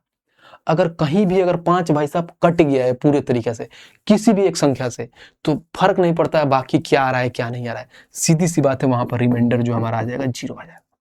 तो ये ध्यान रखना, कभी भी संख्या ऊपर कोई संख्या दिया नीचे जिससे हम भाग कर रहे हैं पूर्ण रूप से कट जाए तो हमें ये कुछ फाइंड करने की नीड नहीं है, हम डायरेक्ट 0 लिख देंगे, क्योंकि पूर्ण रूप से कट जाएगा तो रिमाइंडर 0 हो जाएगा। क्योंकि जब वहां से 0 हुआ, और 0 एक ऐसा शक्तिशाली संख्या है, किसी से भी 0 को लड़ाओगे 0 बन जाएगा, बात खत्म। मल्टीपल के केस में 0 0 बन जाता है, तो ये चीज आपको ध्यान रखना है। तो ये रहा इसका बेसिक कॉन्सेप्ट। अब इस पे रिलेटेड जितने भी सवाल आए सेकंड में उड़ाएंगे, आइए देखते हैं कैसे बनाते हैं। अब यहाँ पे मैं अगर देखूं क्वेश्चन नंबर 6 हमारा है, और 6 हमारा क्या कह रहा है, पढ़ते हैं। सवाल है, कह रहा 49, 51, 54, 37, 123 को 24 से विभाजित करने पर शेषफल क्या होगा। जैसे जैसे दिया उसको लिखते हैं। पहले दिया 49 इंटू में 51 इंटू में 54 इंटू में 37 इंटू में 123, इसको डिवाइड करना है भाई साहब 24 से। बस कुछ नहीं करना है, देखो कितना प्यार से करेंगे, हमारा प्यार से आंसर निकल के आ जाएगा। देखिए 24 दूना 48 तो 1 ज्यादा है भाई साहब, 24 दूना 48 3 ज्यादा है, 24 दूना 48 6 ज्यादा है, 24 से देखो 37 कितना ज्यादा है भाई साहब, 6 7 6 13 ज्यादा है, ठीक है, प्लस का 13। अब यहाँ तो 24 25 120 यानी 3 ज्यादा है। अब देखो कुछ नहीं करते हैं, अब इनको आपस में गुणा कर लेते हैं। 1 इंटू 3, 3 में 6 से गुणा कर 6 18, 18 में 3 से गुणा करें 18 54, इंटू में आ गया भाई साहब 13 और डिवाइड बाई 24। फिर एक बार देख लेते हैं, 24 से अगर मैं करूंगा तो 24 दूना 48 प्लस का 6 इंटू में 13 आ जाएगा। तो ऐसे भी तो बोल सकते हो 13 6 के 78 और डिवाइड बाई 24। तो 24 तिया 72 होता है, तो 72 तक कट जाएगा तो बचा है कितना 6, और यही शेषफल हो जाएगा 6 कहाँ है, तो ऑप्शन नंबर डी। बस ये सवाल था, आरपीएफ एसआई का सवाल था भाई साहब, आरपीएफ एसआई का। कितना प्यार से बना लिए, क्यों बना लिए, क्योंकि कॉन्सेप्ट आपका क्लियर था, बहुत प्यार से आप आंसर निकाल लिए। भाई साहब चीजें अच्छी लग रही है, वीडियो को लाइक और वीडियो को शेयर करना होता है, ये नहीं कि सिर्फ देखते रह रहे हैं, नहीं ऐसा नहीं होगा। भाई आपके लिए इतना डेडिकेटेड है तो आपको भी इतना डेडिकेटेड होना पड़ेगा। क्वेश्चन नंबर 7 देखते हो, 7 को पढ़ते हैं। क्या कह रहा है, कह रहा है किसी संख्या को 576 से विभाजित करने पर शेषफल 75 आता है। ठीक है भाई, यदि उसी संख्या को 24 से विभाजित करने पर प्राप्त होने वाला शेषफल ज्ञात करें। बताओ, ये भी कोई सवाल है? मैंने डिट्टो एग्जाम्पल में दिया था, सेम वही सवाल था, बस सिर्फ डाटा चेंज है। क्या है भाई साहब, कोई संख्या यहाँ पे 576 है, इसको जब हम किससे डिवाइड कर रहे थे, किसी संख्या को 576 से विभाजित करने पर शेषफल 75 आता है। किसी संख्या को 576 से डिवाइड करने पे हमें यही तो नहीं मालूम है कि कौन सा संख्या है, यानी कोई संख्या x होगी, इसको हम 576 से डिवाइड कर रहे हैं तो हमारे पास शेषफल कितना आता है, 75 आता है। अब देखो मैंने क्या बताया था, अब नेक्स्ट लाइन पढ़ते हैं और आगे देखते हैं क्या बोला। फिर बोला यदि उसी संख्या को 24 से विभाजित किया जाए तो शेषफल क्या प्राप्त होगा। उसी संख्या को, कौन सी संख्या भाई साहब, तो इस x की बात कर रहा है, यानी x को अगर मैं किससे डिवाइड करूंगा, यानी 24 से विभाजित करूंगा तो हमारे पास शेषफल क्या प्राप्त होगा। बताओ मैंने क्या कॉन्सेप्ट बताया था कि सबसे पहले ये वाला संख्या देखते हैं, अगर 576 का अगर 24 फैक्टर निकला, 576 का अगर भाई साहब 24 फैक्टर हमारा निकला तो क्या होगा, बताओ जरा क्या होगा। तो कुछ नहीं करेंगे, जो रिमाइंडर है उसी को 24 से डिवाइड कर देंगे, फिर जो हमारा नया शेषफल आएगा वो आंसर हो जाएगा, बात खत्म। तो देखो आपको मालूम है 576 भाई साहब, कहीं ना कहीं ये बोल सकते हो कि 24 का तो स्क्वायर 576 होता है कि नहीं, यानी उसी का फैक्टर है। तो कुछ नहीं करेंगे, यहाँ पे कितना है 75 डिवाइड बाई 24 कर देंगे, तो 24 या 72 क्या 3 बार तक चला जाएगा, तो 72 तक चला जाएगा, तो बचेगा शेषफल कितना 3, और यही आंसर हो जाएगा 3 कहाँ है, तो ऑप्शन नंबर बी, बात खत्म, खेल समाप्त भाई साहब, समाप्त। सेम डिट्टो जो कॉन्सेप्ट बताया था भाई साहब कि कोई भी संख्या अगर उसी का अगर फैक्टर ये 24 निकल गया तो जो हमारे पास जो रिमाइंडर आएगा उसी को हम उस संख्या से डिवाइड कर देंगे, फिर हमारा नया रिमाइंडर आ जाएगा। बात खत्म। उम्मीद करता हूँ क्वेश्चन समझ में आया होगा। आइए नेक्स्ट क्वेश्चन देखते हैं और क्वेश्चन नंबर 8 देखते हैं क्या कह रहा है। किसी संख्या को 798 से विभाजित करने पर शेषफल 45 प्राप्त होता है। यदि उसी संख्या को 21 से विभाजित किया जाए तो शेषफल क्या प्राप्त होगा। डिट्टो सवाल है, मैं नहीं बनाऊंगा, आप खुद बनाओगे, बस मैं फॉर्मेट लिख देता हूँ। कोई संख्या x है, इसको अगर मैं क्या कर रहा हूँ 798 से डिवाइड कर रहा हूँ भाई, तो क्या हो रहा है 45 प्राप्त हो रहा है शेषफल। अब फिर कह रहा है कि इसी संख्या को हम क्या कर रहे हैं 21 से विभाजित करते हैं, यानी इसी संख्या को 21 से विभाजित करते हैं तो क्या प्राप्त होता है, हमें निकालना है। तो भाई साहब बताओ 798 का फैक्टर क्या है, 21 है कि नहीं, कैसे पता करेंगे, बताओ कैसे पता करोगे आप, कैसे पता करोगे कि 21 है कि नहीं। यहाँ पे क्या होगा 21 होगा, बताओ। अब 21 से क्या होगा तो डिवाइड भाग कर लो ना। ये देखो 21 का 3 गुना करते हो तो कितना होता है भाई साहब 69 होता है। 21 का 3 गुना 63 होता है। तो यहाँ पे देखो 7 और 9 7 16 168, यानी 21 का 8 गुना 168 होता है। यानी कहीं ना कहीं बोलोगे भाई साहब ये 29 बार में कट जाए, यानी इसी का फैक्टर है, यानी 798 का ही फैक्टर 21 है। तो कुछ नहीं करेंगे 45 से और डिवाइड बाई 21 करोगे और इसका आंसर आप खुद दोगे कमेंट बॉक्स में कि भाई साहब इसका आंसर क्या होगा। मैं नहीं बताऊंगा, आप बाकायदा कमेंट करके बताओगे कि इसका आंसर क्या होगा, इसका रिमाइंडर क्या होगा। उम्मीद करता हूँ चीजें बहुत अच्छे समझ में आई होगी। आइए नेक्स्ट क्वेश्चन पे चलते हैं और क्वेश्चन नंबर 9 देखते हैं कि क्वेश्चन नंबर 9 हमारा क्या कहता है। कह रहा किसी संख्या को एक भाजक से विभाजित करने पर शेषफल 42 प्राप्त होता है। मूल संख्या के 3 गुनी संख्या को उसी भाजक से विभाजित करने पर शेषफल 74 प्राप्त होता है। तो भाजक का मान ज्ञात करें। बस एक स्टैंडर्ड ऊपर है, बाकी सवाल लल्लू सही है, समझना। अब कह रहा है किसी संख्या के एक भाजक से विभाजित करते हैं, मान लो कोई संख्या n है हमारे पास, एक भाजक कोई x से हम विभाजित करते हैं तो हमारे पास शेषफल क्या हो रहा है भाई साहब 42 प्राप्त हो। यह भाई साहब क्वेश्चन का लाइन है। जब मैं आगे पढ़ा और आगे क्या बोला है, मूल संख्या के 3 गुनी संख्या को उसी भाजक से विभाजित करने पर शेषफल 74 प्राप्त हो रहा है। यानी मूल संख्या के 3 गुनी, मूल संख्या क्या थी भाई साहब n, इसी का 3 गुना मैं करता हूं यानी 3n जब करूंगा और इसी संख्या से विभाजित करूंगा तो हमारे पास क्या हो रहा है शेषफल क्या हो रहा है 74 प्राप्त होता है। तो बोला है क्या कि भाजक का मान ज्ञात करें, यानी जो हमारे पास जो भाजक आ रहा है जिससे हम लोग भाज कर रहे हैं यानी x का मान हमें फाइंड करना। कैसे निकलता है ध्यान रखना, बहुत लल्लू सा सवाल है। देखना जब यहाँ पे हम भाई साहब इसके जो मूल संख्या को 3 गुना किए हैं ना, तो भाई साहब ध्यान रखना कि जो हमारा रिमाइंडर आता है ये भी इससे अपने आप का 3 गुना होगा। रिमाइंडर भी अपने आप का क्या होगा 3 गुना होगा। ध्यान रखना यहाँ पे 74 है, रिमाइंडर भी अपने आप का 3 गुना होगा। ये n क्या होता है 3 गुना हो गया तो 42 का 3 गुना करो कितना होता है भाई साहब 126 होता है, यानी 126। अब x का मान निकालना होता है ना, कुछ नहीं करते हैं, देखो 126 आया, जो रिमाइंडर 74 इसको घटा देते हैं, यानी यहाँ पे 2 आ गया, यहाँ पे 5 आ गया। अब जो हमारा आंसर होगा या तो 52 होगा और नहीं तो इसी का कोई फैक्टर होगा। इसी का फैक्टर यानी मान लो यहाँ 13 भी हो सकता है, इसका फैक्टर 4 भी हो सकता है, 26 भी हो सकता है, कुछ भी हो सकता है, इसी का फैक्टर। तो हमारा क्या बोला x का मान यानी 52 ही होगा। और 52 कहाँ है भाई साहब थोड़ा देखना, तो 52 कहाँ है तो ऑप्शन नंबर डी। बात ये सवाल था। एक बार अगर सवाल समझ में नहीं आएगा तो एक बार दोबारा बता देता हूं, देखो बहुत आसान से समझ में आएगा। किसी संख्या को एक भाजक से विभाजित करने पर शेषफल 42 प्राप्त होता है। कोई संख्या n है, 1 से विभाजित किए तो 42 प्राप्त हो रहा है। फिर सवाल में ये बोलता है जो मूल संख्या है इसी का हम 3 गुना करते हैं और सिर्फ उसी भाजक से विभाजित करते हैं तो शेषफल 74 प्राप्त होता है। तो जब हम मूल को 3 गुना करेंगे तो भाई साहब रिमाइंडर भी तो 3 गुना होता है। ये कॉन्सेप्ट होता है, जब मूल हमारा 3 गुना हुआ, जितना से मूल बढ़ेगा उतना से हमारा रिमाइंडर बढ़ेगा, तो रिमाइंडर भी 3 गुना हुआ।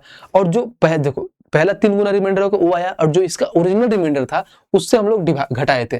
जब घटाएंगे तो जो संख्या आएगी वही x का मान हो जाएगा। या तो x का मान ऐसे बोल सकते हो, या तो x का जो मान आएगा उसका एक कोई फैक्टर आंसर होगा, नहीं तो खुद होगा। तो यहाँ पे भाई साहब ये खुद था तो 42 आंसर हो गया, सॉरी 52 आंसर। उम्मीद करता हूँ बहुत अच्छे से समझ में आया होगा। आइए नेक्स्ट क्वेश्चन पे मूव करते हैं और क्वेश्चन नंबर 10 देखते हैं कि क्वेश्चन नंबर 10 हमारा क्या कह रहा है। कह रहा जब किसी संख्या को एक भाजक से विभाजित किया जाता है तो शेष क्या होता है 24 बचता है, और उसी संख्या को 2 गुने के उसी भाजक द्वारा विभाजित करते हैं तो शेष 15 बचता है। तो भाजक ज्ञात करें। डिट्टो सेम सवाल है पीछे की तरह, बस क्या है सिर्फ डाटा चेंज है। अब कह रहा है मान लो कोई n संख्या है हमारे पास, इसको जब हम x से विभाजित करते हैं ना तो क्या प्राप्त होता है 24 प्राप्त होता है। ठीक है भाई समझ में आ गया। जब 24 प्राप्त होता है तो आइए आगे पढ़ते हैं। कह रहा और उसी संख्या के 2 गुने को उसी भाजक द्वारा विभाजित किया जाता है। इसी संख्या के 2 गुने, कौन सी संख्या के 2 गुने की बात हो रहा है, इस संख्या के। n का जब 2 गुने से हम इसी संख्या 1 से विभाजित करते हैं तो हमारे पास कितना 15 आता है। अब मैंने क्या बताया था, कॉन्सेप्ट क्या हमारा कहता है कि जब ये n अपने आप का 2 गुना हुआ है तो ये भी 24 अपने आप का 2 गुना होगा, तो 24 का 2 गुना करोगे तो 48 होगा। अब x का मान हमारे पास यानी भाजक का मान क्या होगा, 48 में से 15 घटा दो, यहाँ पर आ जाएगा भाई साहब 3, यहाँ पर 3, 33। या तो हमारे पास आंसर ये 33 होगा, नहीं तो 33 का कोई फैक्टर होगा। अब देखते हैं, आंसर डायरेक्ट यहीं दे दिया है, ऑप्शन नंबर बी 33 दिया, बात खत्म। अगर 33 नहीं दिया होता तो कोई इसका एक फैक्टर होता। नॉर्मल सवाल था, बेसिक सा सवाल था। उम्मीद करता हूँ ये क्वेश्चन आपको समझ में आया होगा। आइए नेक्स्ट क्वेश्चन पे मूव ऑन करते हैं, और क्वेश्चन नंबर भाई साहब कौन सा देखते हैं, तो क्वेश्चन नंबर 11 देखते हैं कि 11 हमारा क्या कह रहा है। कह रहा 4 अंकों की वह संख्या ज्ञात कीजिए जिसे 21, 42, 47 और 105 से विभाजित करने पर शेषफल क्रमशः 14, 35 और 140 और 98 प्राप्त होता है। बहुत अच्छा सा सवाल है, प्यार से समझना, बहुत प्यार से बना लेंगे।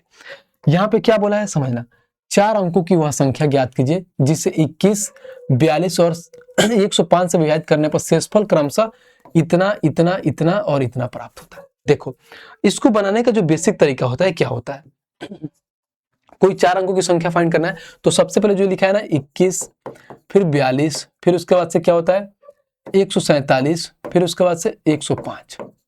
ठीक है, ये इसका क्या करते हैं हम एलसीएम लेते हैं, यानी ये बोलोगे एलसीएम, इसका एलसीएम ले लो, और इसमें से क्या घटाना होता है तो देखो इनका डिफरेंस देखते हैं।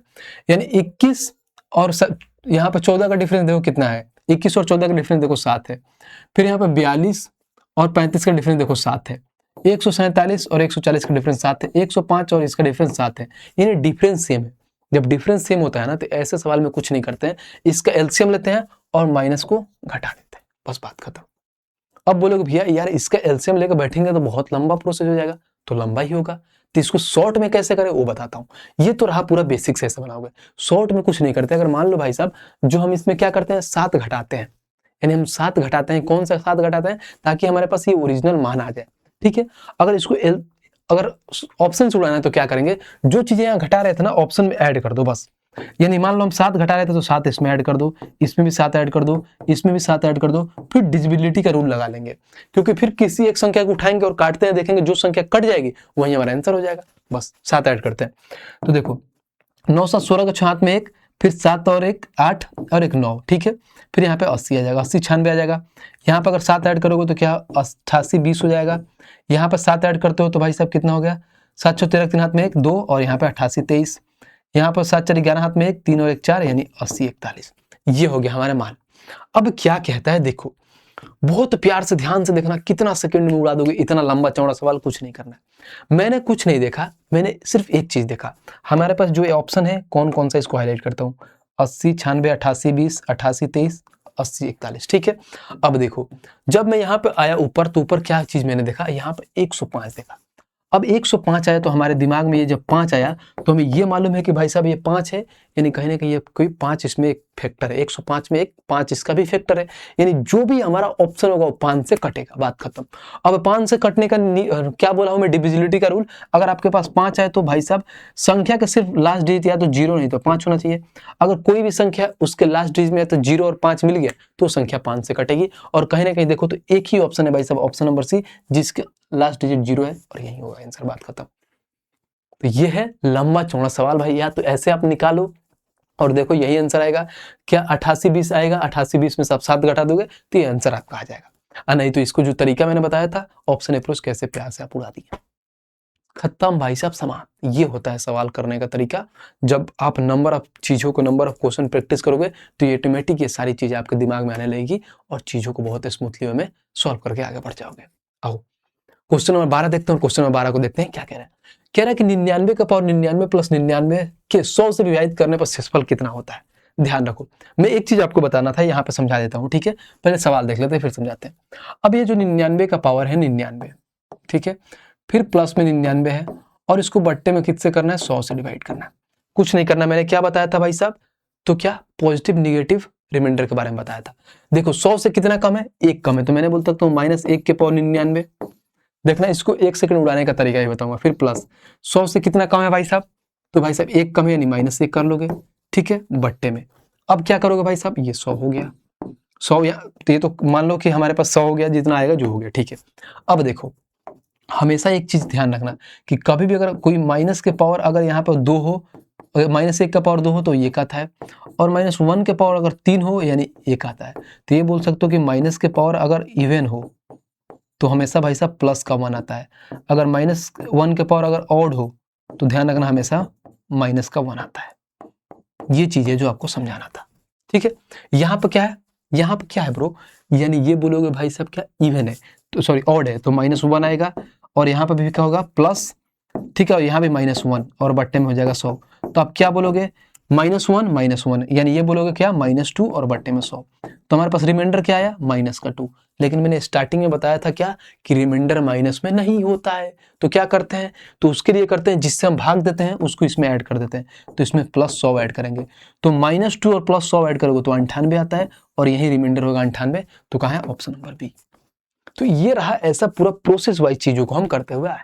बाकी इसको कैसे दिमाग में सोच के उड़ाएं वो बताता हूं मैं, कोई बात नहीं भाई। आपको बस बेसिक चीजों, आपको नॉलेज होना चाहिए कि हम इसको ऐसे सोच सकते हैं, ऐसे बना सकते हैं। लेकिन हमें ऐसे एग्जाम में बनाना नहीं है। अगर वैसे बनाने गए ना भाई तो फिर तो हो गया काम मेरा, फिर निकाल लिया नौकरी, हम बन गए भाई साहब ऑफिसर। बताइए अब कैसे बनाएंगे। देखो ये क्या है 99 के पावर 99, और प्लस में क्या है 99, डिवाइड बाई में 100 करना है। हमको ये मालूम है कि कितना कम है भाई साहब, -1 इंटू में 99। अब एक और चीज ध्यान रखना, यहाँ पे 99 तो 100 से भाई साहब रिमाइंडर क्या होता है, रिमाइंडर मतलब जिससे भाग दे रहे हैं ना उससे छोटा होना चाहिए। तो डायरेक्ट ये तो ऑलरेडी छोटा है, क्योंकि ये पावर है तो भाई साहब बड़ा है ना, क्योंकि 99 इंटू 99 99 इंटू करके 99 बार है, लेकिन इस पे पावर नहीं है, यानी 99 है। तो 99 इसका मतलब क्या है, 100 से छोटा है। तो सीधी सी बात, 100 से छोटा है कोई चीज क्या होता है, ऑलरेडी रिमाइंडर ही होता है। तो डायरेक्ट इसको हम क्या लिख सकते हैं कि भाई साहब 100 से छोटा यानी 99 हो गया, बात खत्म। यही तो हुआ, 100 से छोटा है तो 99 हो गया, और बट्टे में क्या हो जाएगा 100। अब मैंने क्या बताया था, देखो इतना लिखने की जरूरत नहीं है। अगर -1 के पावर 99 ऑड हो गया तो माइनस होता है -1, और यहाँ पे प्लस में 99 है, बट्टे में 100। तो अब क्या बोलो, 99 में से 1 घटाओगे तो 98 हो गया। अब क्या बोलोगे, 100 से कोई भी चीज अगर छोटा होता है तो वही उसका रिमाइंडर होता है। तो 98 ऑलरेडी छोटा है, तो 98 हो गया, बात खत्म, ऑप्शन नंबर बी। तो ये सवाल है, तो इसको लिखने की नीड नहीं है, बस समझाने के लिए मैं लिख रहा हूँ। तो यहीं पर आप सोच लोगे कि -1 के पावर 99 है तो -1 होगा, तो 98 में से 99 में से 1 घटा दो, 98 वही रिमाइंडर हो गया, बात खत्म। तो सेकंड में उड़ा दोगे ऐसे सवाल को। बट है क्या है, कॉन्सेप्ट मालूम होना चाहिए, चीजें आपको मालूम होना चाहिए। बाकी आपका भाई का पढ़ाने का तरीका तो आप जानते ही हो। बस आओ नेक्स्ट पे चलते हैं और क्वेश्चन नंबर 13 को पढ़ते हैं कि 13 हमारा क्या कह रहा है। क्या 1 से 11 के पावर 2024 112 से विभाजित करने पर शेषफल हमारा क्या प्राप्त होगा। बस कुछ नहीं देखेंगे, ऑप्शन नंबर डी, बात खत्म, आगे बढ़ जाएंगे। 1 सेकंड का सवाल है, बताओ इस सवाल में कोई दम है। अगर मान लो 111 है, ठीक है, अब इसका पावर दिया है 2024, भाई कोई बात नहीं। अब इसके बाद से 112 से डिवाइड करते हैं। हमने क्या बताया था निगेटिव रिमाइंडर के बारे में, आपसे क्या बोला था, ये क्या है 111 112 से कितना कम है, 1 कम है, तो -1 के पावर 2024 और डिवाइड बाई 112। तो अब क्या बोलोगे, -1 के अगर कोई पावर क्या हो, इवन हो, तो भाई साहब ये प्लस में आता है, तो प्लस में 1 हो जाएगा। और 1 के दुनिया का कुछ भी पावर लगा दो भाई साहब, 1 के कुछ भी लगा दो 1 ही रहेगा, कुछ भी उसमें चेप दो, कोई दिक्कत नहीं है। तो 1 हो गया और 112 है, तो मैंने क्या बोला है कि 112 से रिमाइंडर में से छोटा आता है, पॉजिटिव रिमाइंडर है, तो 1 ही होगा, ऑप्शन नंबर डी, बात खत्म। तो सवाल में कुछ दम नहीं होता है, दम होता है कॉन्सेप्ट में, कि एक बार कॉन्सेप्ट समझ लिए फिर अच्छे तरीके से प्यार से आप आंसर निकाल के आगे बढ़ जाओगे। आओ भाई साहब क्वेश्चन नंबर 14 देखते हैं कि क्वेश्चन नंबर 14 हमारा क्या कह रहा है। कह रहा है 1 से 71 और 173 के गुणनफल को 17 से भाग देने पर शेषफल क्या मिलेगा। ये भी कोई सवाल है। हमारे पास क्या दिया है 171 इंटू में दिया है 173, डिवाइड बाई में क्या है भाई साहब 17। अब 17 से डिवाइड करोगे तो क्या होता है, 17 का पहाड़ा 10 बार पढ़ोगे तो 170 होता है, तो प्लस का 1 आ गया यहाँ पे इंटू में। 17 का पहाड़ा 10 बार पढ़ोगे तो 170 प्लस का 3 आ गया। अब 3 इंटू 1 करोगे तो क्या होगा 3 और बट्टे में 17। रिमाइंडर हमेशा 17 से छोटा होना चाहिए, ऑलरेडी छोटा है, तो रिमाइंडर 3 हो जाएगा और यही हमारा आंसर हो जाएगा, ऑप्शन नंबर बी, बात खत्म। देखो कहाँ पूछा, आरआरबी टेक्नीशियन ग्रेड 3 में पूछा। टेक्नीशियन का एग्जाम है ना, पास में है ना, देखो ऐसे ही सवाल आते हैं।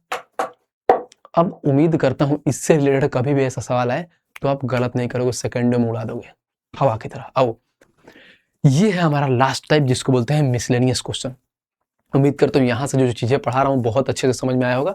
और भाई साहब अगर अच्छे से समझ में आ रहा होगा तो सारी चीजों को मान लो आपको प्रैक्टिस करना है एकदम अच्छे तरीका से। मतलब नहीं है कि हाँ भाई साहब मेरे को प्रैक्टिस करना है पूरा दबा के जो आप करा रहे हो। तो ये है हमारा भाई साहब रेलवे भाई, इसका मैं 50% क्वेश्चन मैं खुद करा रहा हूँ बाकायदा। जो इसमें दिया है जितना मान लो कि सोचो इसका मैं 50% क्वेश्चन करा रहा हूँ, वो भी क्या टाइप वाइज चीजें करा रहा हूँ कि टाइप वाइज चीजें आपको समझ में आए, हर एक चीज आप अच्छी तरह से जान पाए। ठीक है, जैसे मान लो इसमें कि 200 कुछ क्वेश्चन दिया है जिसमें से मान लो लगभग 80 क्वेश्चन से लेकर 100 क्वेश्चन में खुद करा दिया। लेकिन 100 क्वेश्चन खुद करा दें तो बाकी का 100 क्वेश्चन तो आपको भी करना है ना। तो बाकी का 100 क्वेश्चन आप कहाँ से करोगे? तो ये बुक मंगाओ भाई साहब। हम कहाँ से मिलेगा ये बुक, आपको दिखाता हूँ। जब यहाँ पर नीचे आओगे तो ये बुक है हमारा, और ये बुक आप कहीं से भी मंगा सकते हो भाई साहब, अमेजन से भी मंगा सकते हो और फ्लिपकार्ट से भी मंगा सकते हो, मात्र 300 रुपये में, हिंदी और इंग्लिश विथ डिलीवरी। डिलीवरी का 1 रुपये नहीं देना है, 300 रुपये में आपके घर पे पहुंच जाएगा। और अच्छे से रिवीजन करिए, क्योंकि भाई साहब एग्जाम में बहुत कम समय है, बढ़िया से पढ़िएगा नहीं, फिर बढ़िया से नहीं पढ़िएगा तो मार्क्स भी कम आएंगे, मार्क्स कम आएंगे तो सिलेक्शन नहीं होगा। तो इसके लिए भाई साहब थोड़ा बहुत एफर्ट करिए, थोड़ा सा चीज़ों को समझिए और बस एक बार लग जाइए। जो मैं चीज़ें करा रहा हूँ, जैसे मैं करा रहा हूँ उसको फॉलो करिए। और सीधी सी बात है, जो आपको मैं बताता हूँ कि भाई साहब ये हमारे पास ये क्वेश्चन है, इसको आपको करके लाना है, घर से करना है हर एक चीज़, तो उसको बस फॉलो करिए। मैथ्स में 100 में 100% मार्क्स जरूर आएगा। अपने भाई पे विश्वास करिए, जरूर होगा। चलिए भाई साहब मिसलेनियस प्रश्न को देखते हैं और एक एक करके सारे क्वेश्चन को उड़ाते हैं। इससे देखो, ऐसे सवाल में जानते हो क्या होता है, इसका कोई सर पैर नहीं होता है, कहीं से भी पूछ देता है। बस ये होता है चीजों को आराम आराम से प्यार प्यार से पढ़ते जाना है और सेकंड में आंसर निकालते आना है। बस चीजों को समझना है और अच्छे से पढ़ना। कह रहा है 6 के 3 क्रमागत गुणज का युग 3240 है, तो सबसे छोटी संख्या बात है। 6 के पूछा है। अब देखो, मान लो कि क्या 3 क्रमागत मतलब क्या होता है, मान लो कोई चीज अगर मान लो x है तो x + 1 x + 2 यही तो हुआ। तो देखो 1 2 3 क्रमागत हो गया, लेकिन 6 का पूछा है तो हम कुछ नहीं करेंगे भाई साहब। इसमें देखो 6 से गुणा कर दे, मान लो यहाँ 6 हो गया, फिर यहाँ भी 6 हो गया, फिर यहाँ भी 6 हो गया और सारे का ऐड पूछा है। तो ये मैं समझाने के लिए लिखा हूँ, बट आपको कैसे लिखना है तो देखो, ये पहला 6x हो गया हमारे पास, फिर दूसरा में क्या हो जाएगा 6x प्लस में 6, क्योंकि x + 1 था तो 6 से गुणा करोगे तो 6 + 1 6 हो जाएगा, फिर प्लस में हो जाएगा। अब देखो वहां पर क्या था भाई साहब, तो 6x प्लस में 12, ऐसे समझ लो। ये 6x था, फिर उसके बाद से प्लस पे 6x प्लस में 1, फिर यहाँ पे प्लस में था 6x प्लस में 2। बस इसी के एलिब्रेट करके आया है। और कहीं ना कहीं देखोगे तो क्या है, इसी का तो मान दिया है 3240, यानी सबका मान दे दिया है 3240।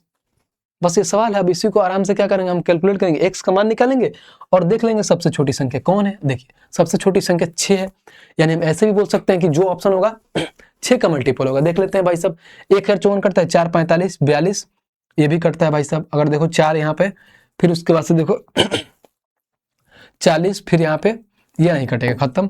फिर यहाँ पे 4 47 42, ये भी कटता है, 4 48 ये भी करता है, यानी 3 ऑप्शन मिल गया तो भाई साहब तो करना पड़ेगा, नहीं तो 6 का मल्टीपल से भी उड़ा सकते, कोई दिक्कत नहीं। 6x 6x 6x, यानी कहीं ना कहीं 18x हो गया, फिर प्लस 6 और 12 6 18, बराबर में क्या हो जाएगा 3240, तो ये हो जाएगा 18x। 3240 में से 18 घटाओगे तो 3222 होता है।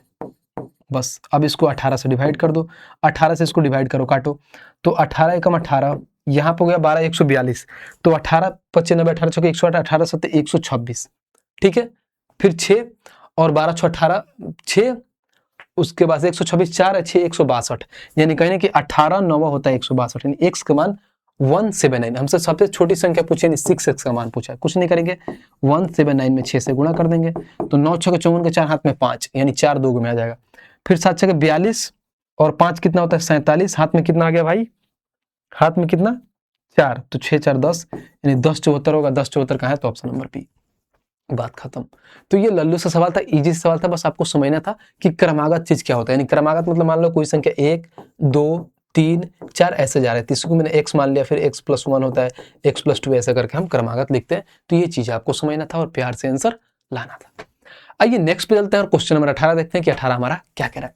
कह रहा है 8 के 3 क्रमागत गुणजों का योग 24 से 24 है, तो सबसे बड़ा गुणज पूछा। उसमें क्या था, छोटा था, इसमें बड़ा पूछा था, लेकिन इसमें 3 दिया, तो मैं डायरेक्ट लिख लेता हूँ 8x, फिर प्लस में 8x प्लस में 8, फिर प्लस में 8x प्लस में क्या हो जाएगा भाई साहब 8 दूना 16, बस बात खत्म। यानी ये संख्या समझो, ये से 8x फिर प्लस में 8, 3 क्रमागत था ना यहाँ पर, लेकिन हमें ये बोला था क्रमागत गुणजों का योग, ठीक है। फिर प्लस में 8x प्लस में 2, बस इसी को हम करके ये ला दिया।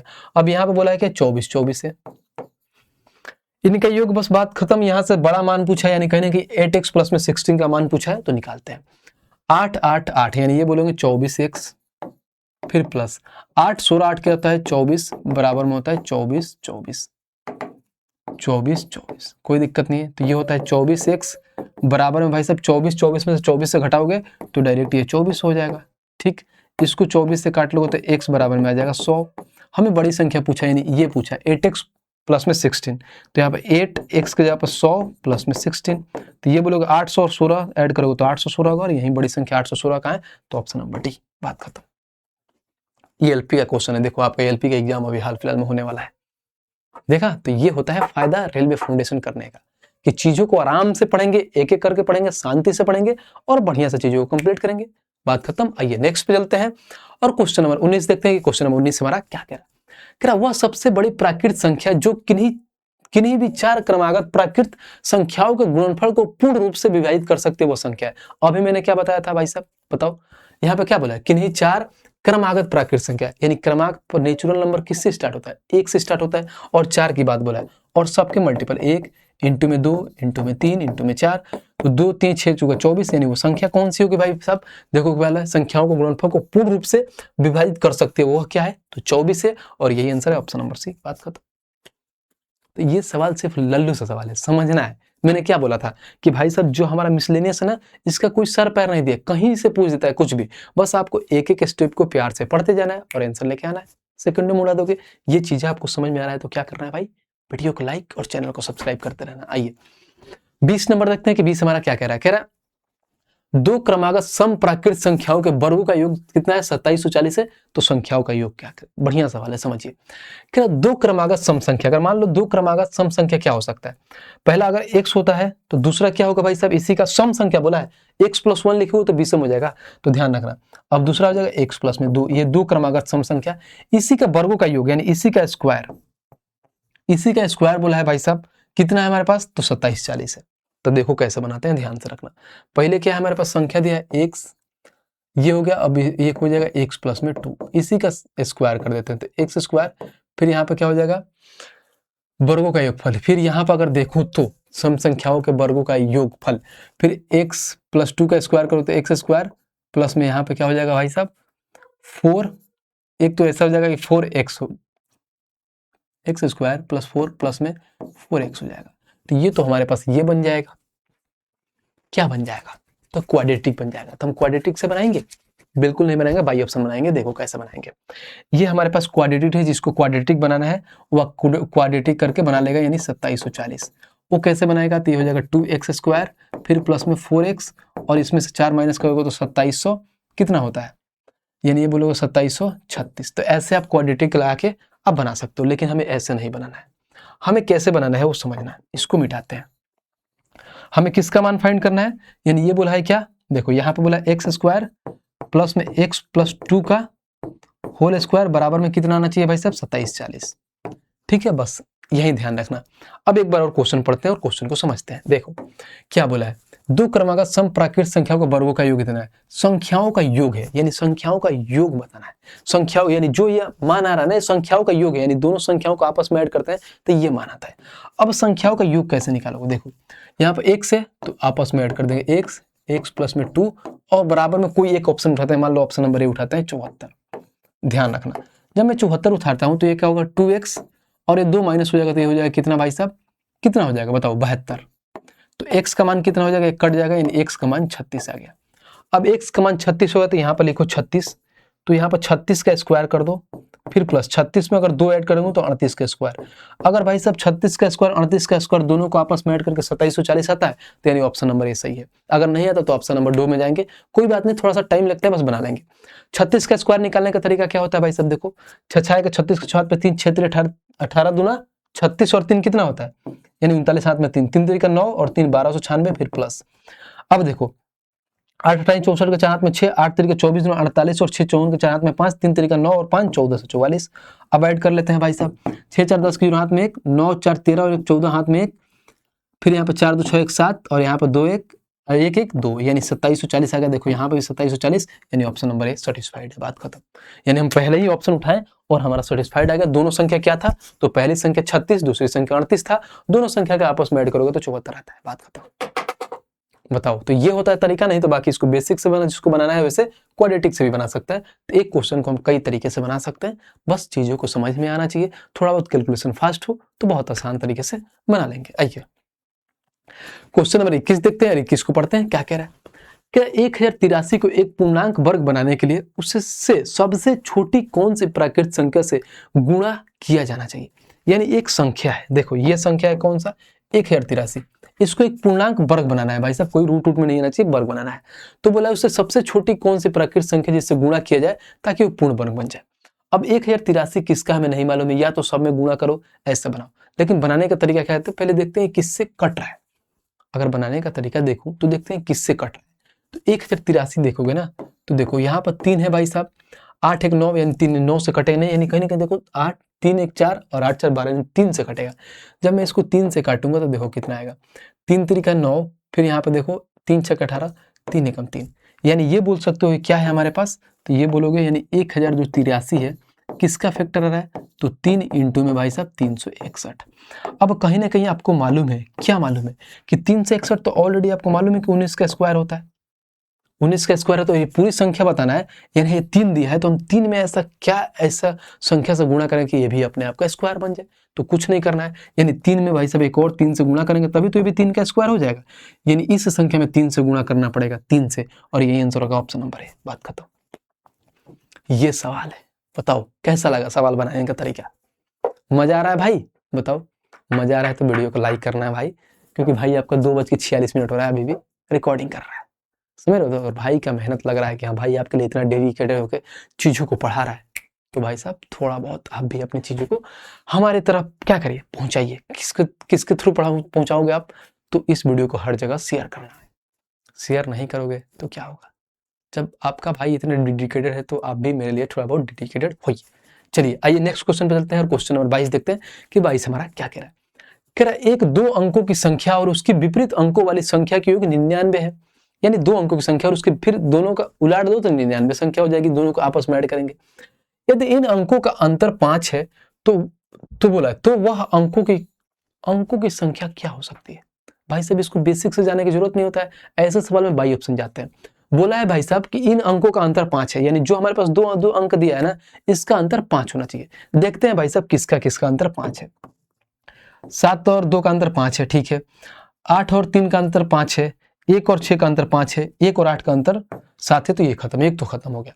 अब देखते हैं जो दूसरा लाइन क्या बोला है, जो इसमें स्टार्टिंग वाला लाइन बोला एक 2 अंकों की संख्या और उसकी विपरीत अंकों वाली संख्या का योग 99 है, यानी जो 2 अंकों वाली संख्या है ना, इसके विपरीत अंकों को योग क्या करेंगे, उलट देते हैं। यानी विपरीत कब होगा, यानी 27 से तो ये क्या हो जाएगा भाई साहब 72 हो जाएगा। अब इन दोनों को आपस में ऐड करेंगे ना तो 99 होना चाहिए। क्या होना चाहिए भाई साहब, 99 होना चाहिए। देखिए 99 कैसे आएगा, अगर इसको क्या करते हैं आपस में ऐड करते हैं तो 7 2 9, 7 2 9 99 आ गया। आगे वाला देख लेते हैं, ये 61 हो जाएगा, इसको आपस में ऐड करते हैं तो 61 और 16 कितना होता है भाई साहब, तो 77 होता है। ये 83 हो गया, तो इसको ऐड कर देंगे 38, तो 38 और 83, 8 3 11 हाथ में 1, 8 3 11 1 12 121 हो गया। तो किसका भाई साहब योग 99 आ रहा है, बताना जरा। वो संख्या है और संख्या को हम क्या उलट कर रहे हैं और दोनों को आपस में ऐड कर रहे हैं, तो 99 किसका आ रहा है, तो ऑप्शन नंबर ये आ रहा है। बस बात खत्म, आगे करने की जरूरत नहीं है। क्यों जाए बेसिक से, क्यों करें, इतना झंझट नहीं करना हमें, क्योंकि भाई साहब हमें तो एग्जाम में टाइम बचाना है कि बेसिक खेलना है, नहीं करना है। आइए नेक्स्ट क्वेश्चन देखते हैं और क्वेश्चन नंबर 23 को पढ़ते हैं कि 23 हमारा क्या कह रहा है। कह रहा है कक्षा ए और बी में कुछ छात्रों की संख्या है, अब कितना हमें नहीं मालूम है। यदि 5 छात्र ए से बी में स्थानांतरित किए जाते हैं तो बी में छात्रों की संख्या ए के 2 गुना हो जाता है, ठीक है, बहुत बढ़िया। अब कह रहा है यदि एक छात्र बी से ए में भेजा जाते हैं तो दोनों कक्षाओं में छात्रों की संख्या समान हो जाएगी, तो बी में कितने छात्र हैं। कोई सवाल का सेंस है, प्यार से बनाएंगे, बना लेंगे। देखो पहला लाइन पढ़ते हैं, उस लाइन को समझते हैं क्या कह रहा है। कह रहा है ये है, यदि 5 छात्र ए से बी में स्थानांतरित किए जाते हैं, यानी 2 भाई साहब सेक्शन है ए और बी। ए से क्या हो रहा है, 5 छात्र जा रहे हैं, तो जब जाएंगे भाई साहब तो माइनस होता है, और जब बी में आ रहे हैं तो प्लस होता है, क्योंकि भाई साहब एक मान लो दूसरे सेक्शन से उठ के तो उस सेक्शन में जा रहे हैं। मान लो हमारा सेक्शन है, इसमें से 5 लोग निकल के उसमें जा रहे हैं, तो इसमें से कम होंगे उसमें ज्यादा होंगे, तो मैंने इसमें से कम कर दिया, उसमें से ज्यादा कर दिया। तो बोला है क्या, तो बी में छात्रों की संख्या ए से 2 गुना हो जाता है। तो कभी भी बराबर करना होता है ना, तो मान लो ये ऑलरेडी 2 गुना है, क्या है, इसमें जा रहा है तो ऑलरेडी 2 गुना है, तो लेकिन भाई साहब बराबर करना है तो इधर भी 2 से गुना कर देंगे। ध्यान रखना, बहुत बच्चे इधर 2 से गुना करते हैं, लेकिन नहीं करना है, क्योंकि ऑलरेडी वो भाई साहब क्या है, ज्यादा है। और क्या होता है, ऑलरेडी बोला है कि 2 गुना हो जाते हैं, लेकिन जब बराबर करना होता है तो ए में गुना करना था। समझ में आ गया। आइए आगे जब पढ़िए तो आगे क्या कह रहा है, फिर देखिए। कह रहा है यदि एक छात्र बी से ए में भेजा जाता है, एक छात्र जो है बी में ए क्या होता है, ए में भेजा जाता है। तो हम क्या करेंगे, एक छात्र हैं जो भाई साहब क्या होता है बी से ए में आते हैं, तो यहाँ से क्या हो जाएंगे माइनस हो जाते हैं और इसमें आएंगे तो प्लस हो जाएंगे। ठीक है, अब आगे देखते हैं कि आगे क्या कह रहा है। तो दोनों कक्षाओं की संख्या समान हो जाएगी, यानी ये बराबर हो जाएंगी, बस बात खत्म। अब कह रहा है बी में कितने छात्र हैं, यानी बी में हमें टोटल स्टूडेंट निकालना है। कैसे निकालेंगे, आइए देखिए कैसे बनाएंगे। सबसे पहले हम इसको सॉल्व करते हैं, इसका इक्वेशन लेते हैं। तो क्या करोगे, हो जाएगा 2a माइनस में 10 बराबर में b प्लस में 5। अब इसको लेते हैं, जैसे मान लो 2a और माइनस में b, ऐसे ले लो 2, इधर b आएगा तो माइनस में हो जाएगा, बराबर प्लस में 5 है माइनस में 10 है, तो माइनस 10 उधर जाके प्लस में हो जाएगा, यानी 15 हो जाएगा। ये हो गया। अब देखो इसको अब सॉल्व कर लेते हैं, ये इक्वेशन 1 हो जाएगा। इक्वेशन 2 देखो, b इधर ले लो तो a माइनस में b बराबर में क्या था -1 और प्लस का 1 है, तो उधर जाएगा तो क्या हो जाएगा भाई साहब, तो माइनस का 2 हो जाएगा, बस बात खत्म। और ये हो जाएगा इक्वेशन 2। अब हमें पूछा क्या है, b का निकालना है। तो b का निकालना है तो यहाँ से a उड़ा देंगे तो b का मान आ जाएगा, बाकी हमें a का तो नीड नहीं है, a को उड़ा देते हैं। कैसे करेंगे, देखो यहाँ 2a है, यहाँ a है, तो इधर भी 2 से गुणा करेंगे तो इसमें भी 2 से गुणा होगा, तो 2 इंटू 2 ये भी 4 हो जाएगा, बस बात खत्म। देखो ये भी प्लस चेंज कर लो, माइनस फिर प्लस, ये माइनस है तो प्लस हो जाएगा, बस बात खत्म। प्लस माइनस खत्म, माइनस का b और प्लस का 2b, यानी ये b आ जाएगा। प्लस का 15 प्लस का 4 यानी प्लस का 19, तो b का मान 19, यानी b में कितने छात्र थे, 19, ऑप्शन नंबर सी, बात खत्म। ये सवाल था, बताओ सवाल में क्या था, इतना लंबा चौड़ा दिया था, उससे हमें क्या मतलब है, क्वेश्चन को पढ़ना है, जैसे जैसे दिया था आराम से उतारे और आंसर निकाल दिए, बात खत्म। कोई दिक्कत परेशानी हो तो बताइए, उम्मीद करता हूँ कोई दिक्कत परेशानी नहीं हुई होगी। आइए नेक्स्ट क्वेश्चन पर चलते हैं और क्वेश्चन नंबर 24 को देखते हैं कि 24 हमारा क्या कह रहा है। कह रहा दो संख्याओं का योग 36 है, एक संख्या का 5 गुना दूसरी संख्या के 4 गुना के बराबर में है। अब ये बोला कि एक संख्या का 5 गुना, मान लो a का 5 गुना दूसरी संख्या b के 4 गुना के बराबर में है, तो हम यहाँ से इसका रेशियो ले लेंगे a इंटू बी का, a का रेशियो 4 b का रेशियो 5। अब आगे पढ़ो, पहले वाला लाइन ये पढ़ो, कह रहा है क्या, दो संख्याओं का योग 36 है, यानी दोनों जो संख्या है ना उसका योग 36 है। तो इसका मतलब अब क्या समझे कि ये 4 और 5 कितना है, 9, इन 9 का मान कितना है, 36 है, तो 1 का मान 4 आ गया, तो 1 का मान यहाँ से कितना आ गया, तो 4 इंटू 4 करेंगे तो 16 आ जाएगा, क्योंकि भाई साहब 4 आए तो 4 से गुणा करो, यानी 16, ये रेशियो है ध्यान रखना। फिर b का मान 4 इंटू 5 करेंगे 20 आ गया, ये माना गया। आगे देखते हैं कि आगे इन्होंने क्या पूछ दिया है। देखिए फिर बोला है उन दोनों संख्याओं में से सबसे बड़ी संख्या क्या है, तो सबसे बड़ी संख्या क्या है 20, यहाँ पर क्या है 20, ऑप्शन नंबर ए, बात खत्म। बताओ, तो भाई साहब कॉन्सेप्ट चीजें सब बेटर है तो कोई भी बना लेगा, क्योंकि मिसलेनियस का सवाल है, बेसिक का सवाल है, सेकंड में बना लोगे। और नेक्स्ट सवाल चलते हैं और क्वेश्चन नंबर आगे देखते हैं कि क्वेश्चन नंबर हमारा क्या कह रहा है। क्वेश्चन नंबर 25 कह रहा दो धनात्मक संख्याओं का गुणनफल 2880 है, यदि पहली संख्या दूसरी संख्या का 5 गुनी है।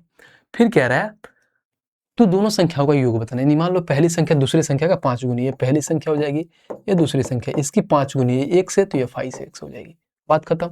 अब बोला है दोनों का गुणनफल इतना दिया है, तो क्या करोगे 5x इंटू में x करोगे तो हमारे पास आया कितना 2880, ये हो जाएगा 5x स्क्वायर, यानी ये 5x स्क्वायर बराबर में हो जाएगा 2880। तो x स्क्वायर का मान क्या आएगा, तो 5 से इसको काटो, 5 से इसको काटोगे तो 50 25 3 38, 5 से 35 3 5 6 30, यानी x स्क्वायर बराबर 76। तो x का मान कितना आ जाएगा 24, x का मान 24 आ गया। तो बोला है दोनों संख्याओं का योग बताना है, तो दोनों संख्याओं का योग कैसे बताओगे, तो देखो ये कितना था 5x और प्लस x, यानी 5x प्लस में x यानी 6x होता है। x का मान कितना दिया था भाई साहब 24, तो 24 का 6 गुना करोगे तो 144 होता है, तो 24 का 6 गुना 144 का है, तो ऑप्शन नंबर डी, बात खत्म। सेम डिट्टो पीछे जैसा सवाल था, बस इसमें था क्या कि इसका गुणनफल दिया था। उम्मीद करता हूँ क्वेश्चन बहुत अच्छे से समझ में आया होगा, चीजों को बहुत अच्छे से एंजॉय कर रहे होंगे। आइए क्वेश्चन नंबर 26 देखते हैं और 26 को पढ़ते हैं। क्या कह रहा है, कह रहा है 1 स्क्वायर 2 स्क्वायर 3 स्क्वायर 10 स्क्वायर बराबर इतना है, यानी इसका सारा का मान इतना दिया है, तो 3 स्क्वायर 6 स्क्वायर 9 स्क्वायर के मान 30 किसके बराबर में है, बताओ कितना मतलब लल्लू सा सवाल है।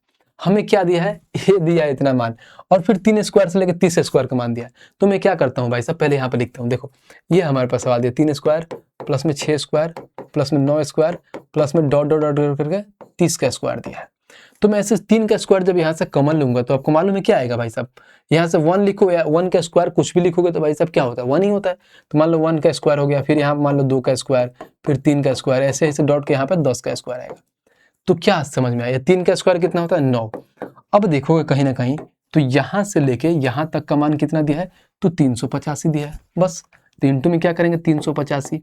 अब देखो यहाँ पर हमारे पास 9 आ गया, यानी कहीं ना कहीं जो भी हमारा ऑप्शन होगा ना 9 का मल्टीपल होता है, और 9 का मल्टीपल क्या होता है, तो संख्याओं का योग 9 होना चाहिए। अगर संख्याओं का योग 9 है तो 9 से कटेगा। देख लेते हैं, 3 2 5 और 1 6 खत्म, 7 7 14 ये भी खत्म। अब देखो 5 5 10 2 12 ये भी खत्म। देखो 6 3 9 5 4 9 यानी ऑप्शन नंबर डी, बात खत्म। बट यहाँ पे आ गए तो गुणा कर लेते हैं, 9 5 45 का 5 हाथ में 4, 9 8 72 4 76 हाथ में 7, 9 3 27 और 7 कितना होता है 34, और यही 34 65, ऑप्शन नंबर डी, बात खत्म। बताओ कोई दुख दर्द कष्ट पीड़ा हो रहा होगा तो बताइए। उम्मीद करता हूँ बहुत अच्छे से क्लियर वे में समझ में आ रहा होगा हर एक चीज। आइए नेक्स्ट क्वेश्चन पे चलते हैं और क्वेश्चन नंबर 27 देखते हैं कि 27 हमारा क्या कह रहा है।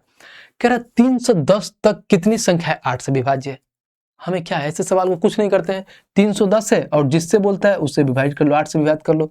अब देखो 8 8 3 का 24, यहाँ पर 70, तो 8 टाइम 64 यानी 38 पॉइंट कुछ कुछ, तो पॉइंट वाला नहीं लिखते हैं, यानी जहां पूर्ण रूप से आ गया, यानी 38 ऐसे संख्याएं होंगी जो क्या है 8 से विभाज्य होंगी, और यही आंसर होगा ऑप्शन नंबर ए। खत्म। तो ये सब लल्लू लल्लू से सवाल है, बस क्वेश्चन देखना होता है और आंसर मान लो और निकलो आगे की तरफ। क्वेश्चन नंबर 28 देखते हैं, 28 क्या कह रहा है। अब कह रहा है ये दर्शाता है, किसका मान दर्शाता है बताना जरा। ये पहले पूछता था अब नहीं पूछता, बट फिर भी ये हमारे सिलेबस में है, हमारे ऑलरेडी बुक्स में दिया है ये चीजें, तो मैं करा देता हूँ। क्या पता भाई साहब अगर रेलवे का दिमाग घूम गया तो एग्जामिनर कुछ भी पूछ सकता है, बस इसके बारे में जानना चाहिए। इसके लिए मैं टेबल बना के लाया था, देखो मैं आपको टेबल दिखाता हूँ। ये हमारे पास टेबल है, समझना। ये क्या हमारे पास रोमन है, ये हमारे पास संख्या है, हिंदी में एक, इसको क्या बोलते हैं। ये अगर रोमन में ऐसे लिखा है तो 1 होता है और हिंदी में 1 बोलते हैं, कोई दिक्कत नहीं। अगर ये इसको दर्शाता है तो 5 होता है। ये अगर x की तरह होता है तो हमारे पास क्या होता है 10 होता है। ये इसको मालूम, बस यहां से याद करना है ये वाला। ये 4 कॉलम याद होना चाहिए। एल बराबर में होता है 50 और सी बराबर में होता है 100 और डी बराबर में होता है 500 और एम बराबर में होता है 1000। बस इसका स्क्रीनशॉट ले लीजिएगा, 2-3 बार देखिएगा तो याद हो जाएगा। एल सबसे पहले क्या, एलसीडीएम, एलसीडीएम एलसीडीएम ऐसे आता है। एल मतलब 50, सी मैंने 100, डी मतलब 500 और डी मैंने 500, एम मैंने 1000। बस एलसीडीएम की तरह याद करो। आओ इसी पे जो हमारा सवाल दिया था तो क्या था, 1 से 6, इसका मतलब क्या हुआ, हमेशा ध्यान रखना। कभी भी अगर मान लो ऐसे दिया है और यहाँ पे ये बड़ी संख्या है, बड़ी संख्या, और इसके जो पीछे होता है वो क्या होता है भाई साहब, अगर इसके पीछे जो छोटी संख्या होता है ना, इसमें से घट जाता है, यानी इसका मतलब क्या होता है 100 होता है और इसका मतलब क्या होता है 10 होता है। तो हम क्या लिखेंगे भाई साहब, अगर इसको दोनों आपस में लिखेंगे तो 100 में से 10 घट जाता है, यानी उल्टा होता है। इसमें रोमन में उल्टा होता है, यानी बड़ी में से छोटी संख्या घट जाती है। तो इसके जगह पर हम डायरेक्ट क्या लिखेंगे 90 लिखेंगे, 10 घट जाएगा तो 90। और इसको तो मालूम ही होता है क्या 6 होता है, तो प्लस में 6 लिख देंगे, तो 90 और 6 कितना होता है 96। और यही आंसर है, कहाँ है भाई साहब 96, ऑप्शन नंबर सी। और ऑप्शन नंबर सी दिया कहाँ है, तो देखो डी में दिया है, तो ये भी ध्यान रखना है आपको। बस सी मतलब 100 होता है और x का मान दिया है। हमेशा ध्यान रखना कभी भी अगर छोटी संख्या क्या है, अगर बड़ी के बाद से छोटी संख्या दिया है सी यहाँ पे, तो इसके बाद से हमेशा ध्यान रखना घटता है, यानी 100 में से 10 घटाएंगे 90 होगा और प्लस में 6 ऐड कर देंगे, बस 96। बहुत ईजी सवाल था। आइए नेक्स्ट पे चलते हैं, क्वेश्चन नंबर 29 देखते हैं कि क्वेश्चन नंबर 29 हमारा क्या कह रहा है। कह रहा 32 प्लस में ये है। अब इसको तो सबको मालूम है कि इसका मतलब 10 होता है, इसका मतलब 10 होता है, 20 हो गया भाई साहब।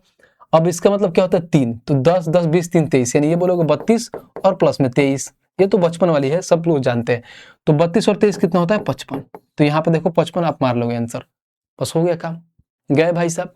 अब ये अब जब मार लोगे तो क्या आगे ये भी देखना है। यहाँ पे देखो एल मतलब क्या होता है भाई साहब, देखो एल मतलब मैंने क्या बताया था 50 बताया था। देखो यहाँ पे लिखा है एल मतलब क्या होता है 50 होता है, आपको मालूम है। तो एल बराबर में यहाँ पे क्या होता है 50 होता है।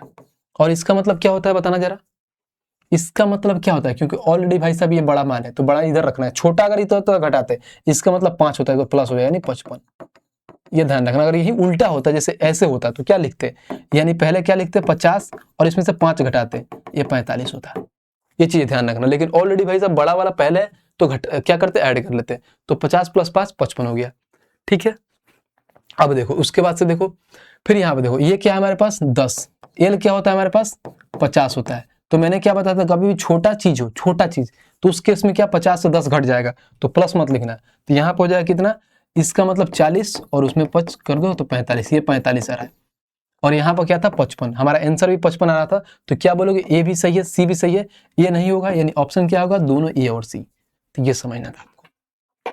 बस इसमें यही कॉन्सेप्ट होता है कि कभी भी बड़ा से पहले रोमन अंक में कोई छोटा संख्या आती है तो पहले वो घटता है, बस यही एक चीज इसमें आपको समझना था। बाकी इस सवाल में कुछ था नहीं। आइए भाई साहब, ये है भाई साहब आज का लास्ट क्वेश्चन, यानी नंबर सिस्टम का ये लास्ट क्वेश्चन। यानी हमने total complete number system 5 classes में पूरा थ्योरी के साथ एक एक चीजों को बहुत प्यार से समझ लिया है। आइए क्वेश्चन नंबर लास्ट देखते हैं क्या कह रहा है।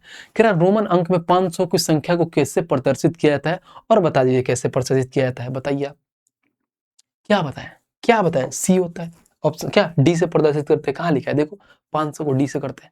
1000 पूछता है वहीं पे, तो 1000 को क्या बोलते हैं? एम बोलते हैं। तो ये भाई साहब आज रहा कंप्लीट भाई साहब नंबर सिस्टम कंप्लीट।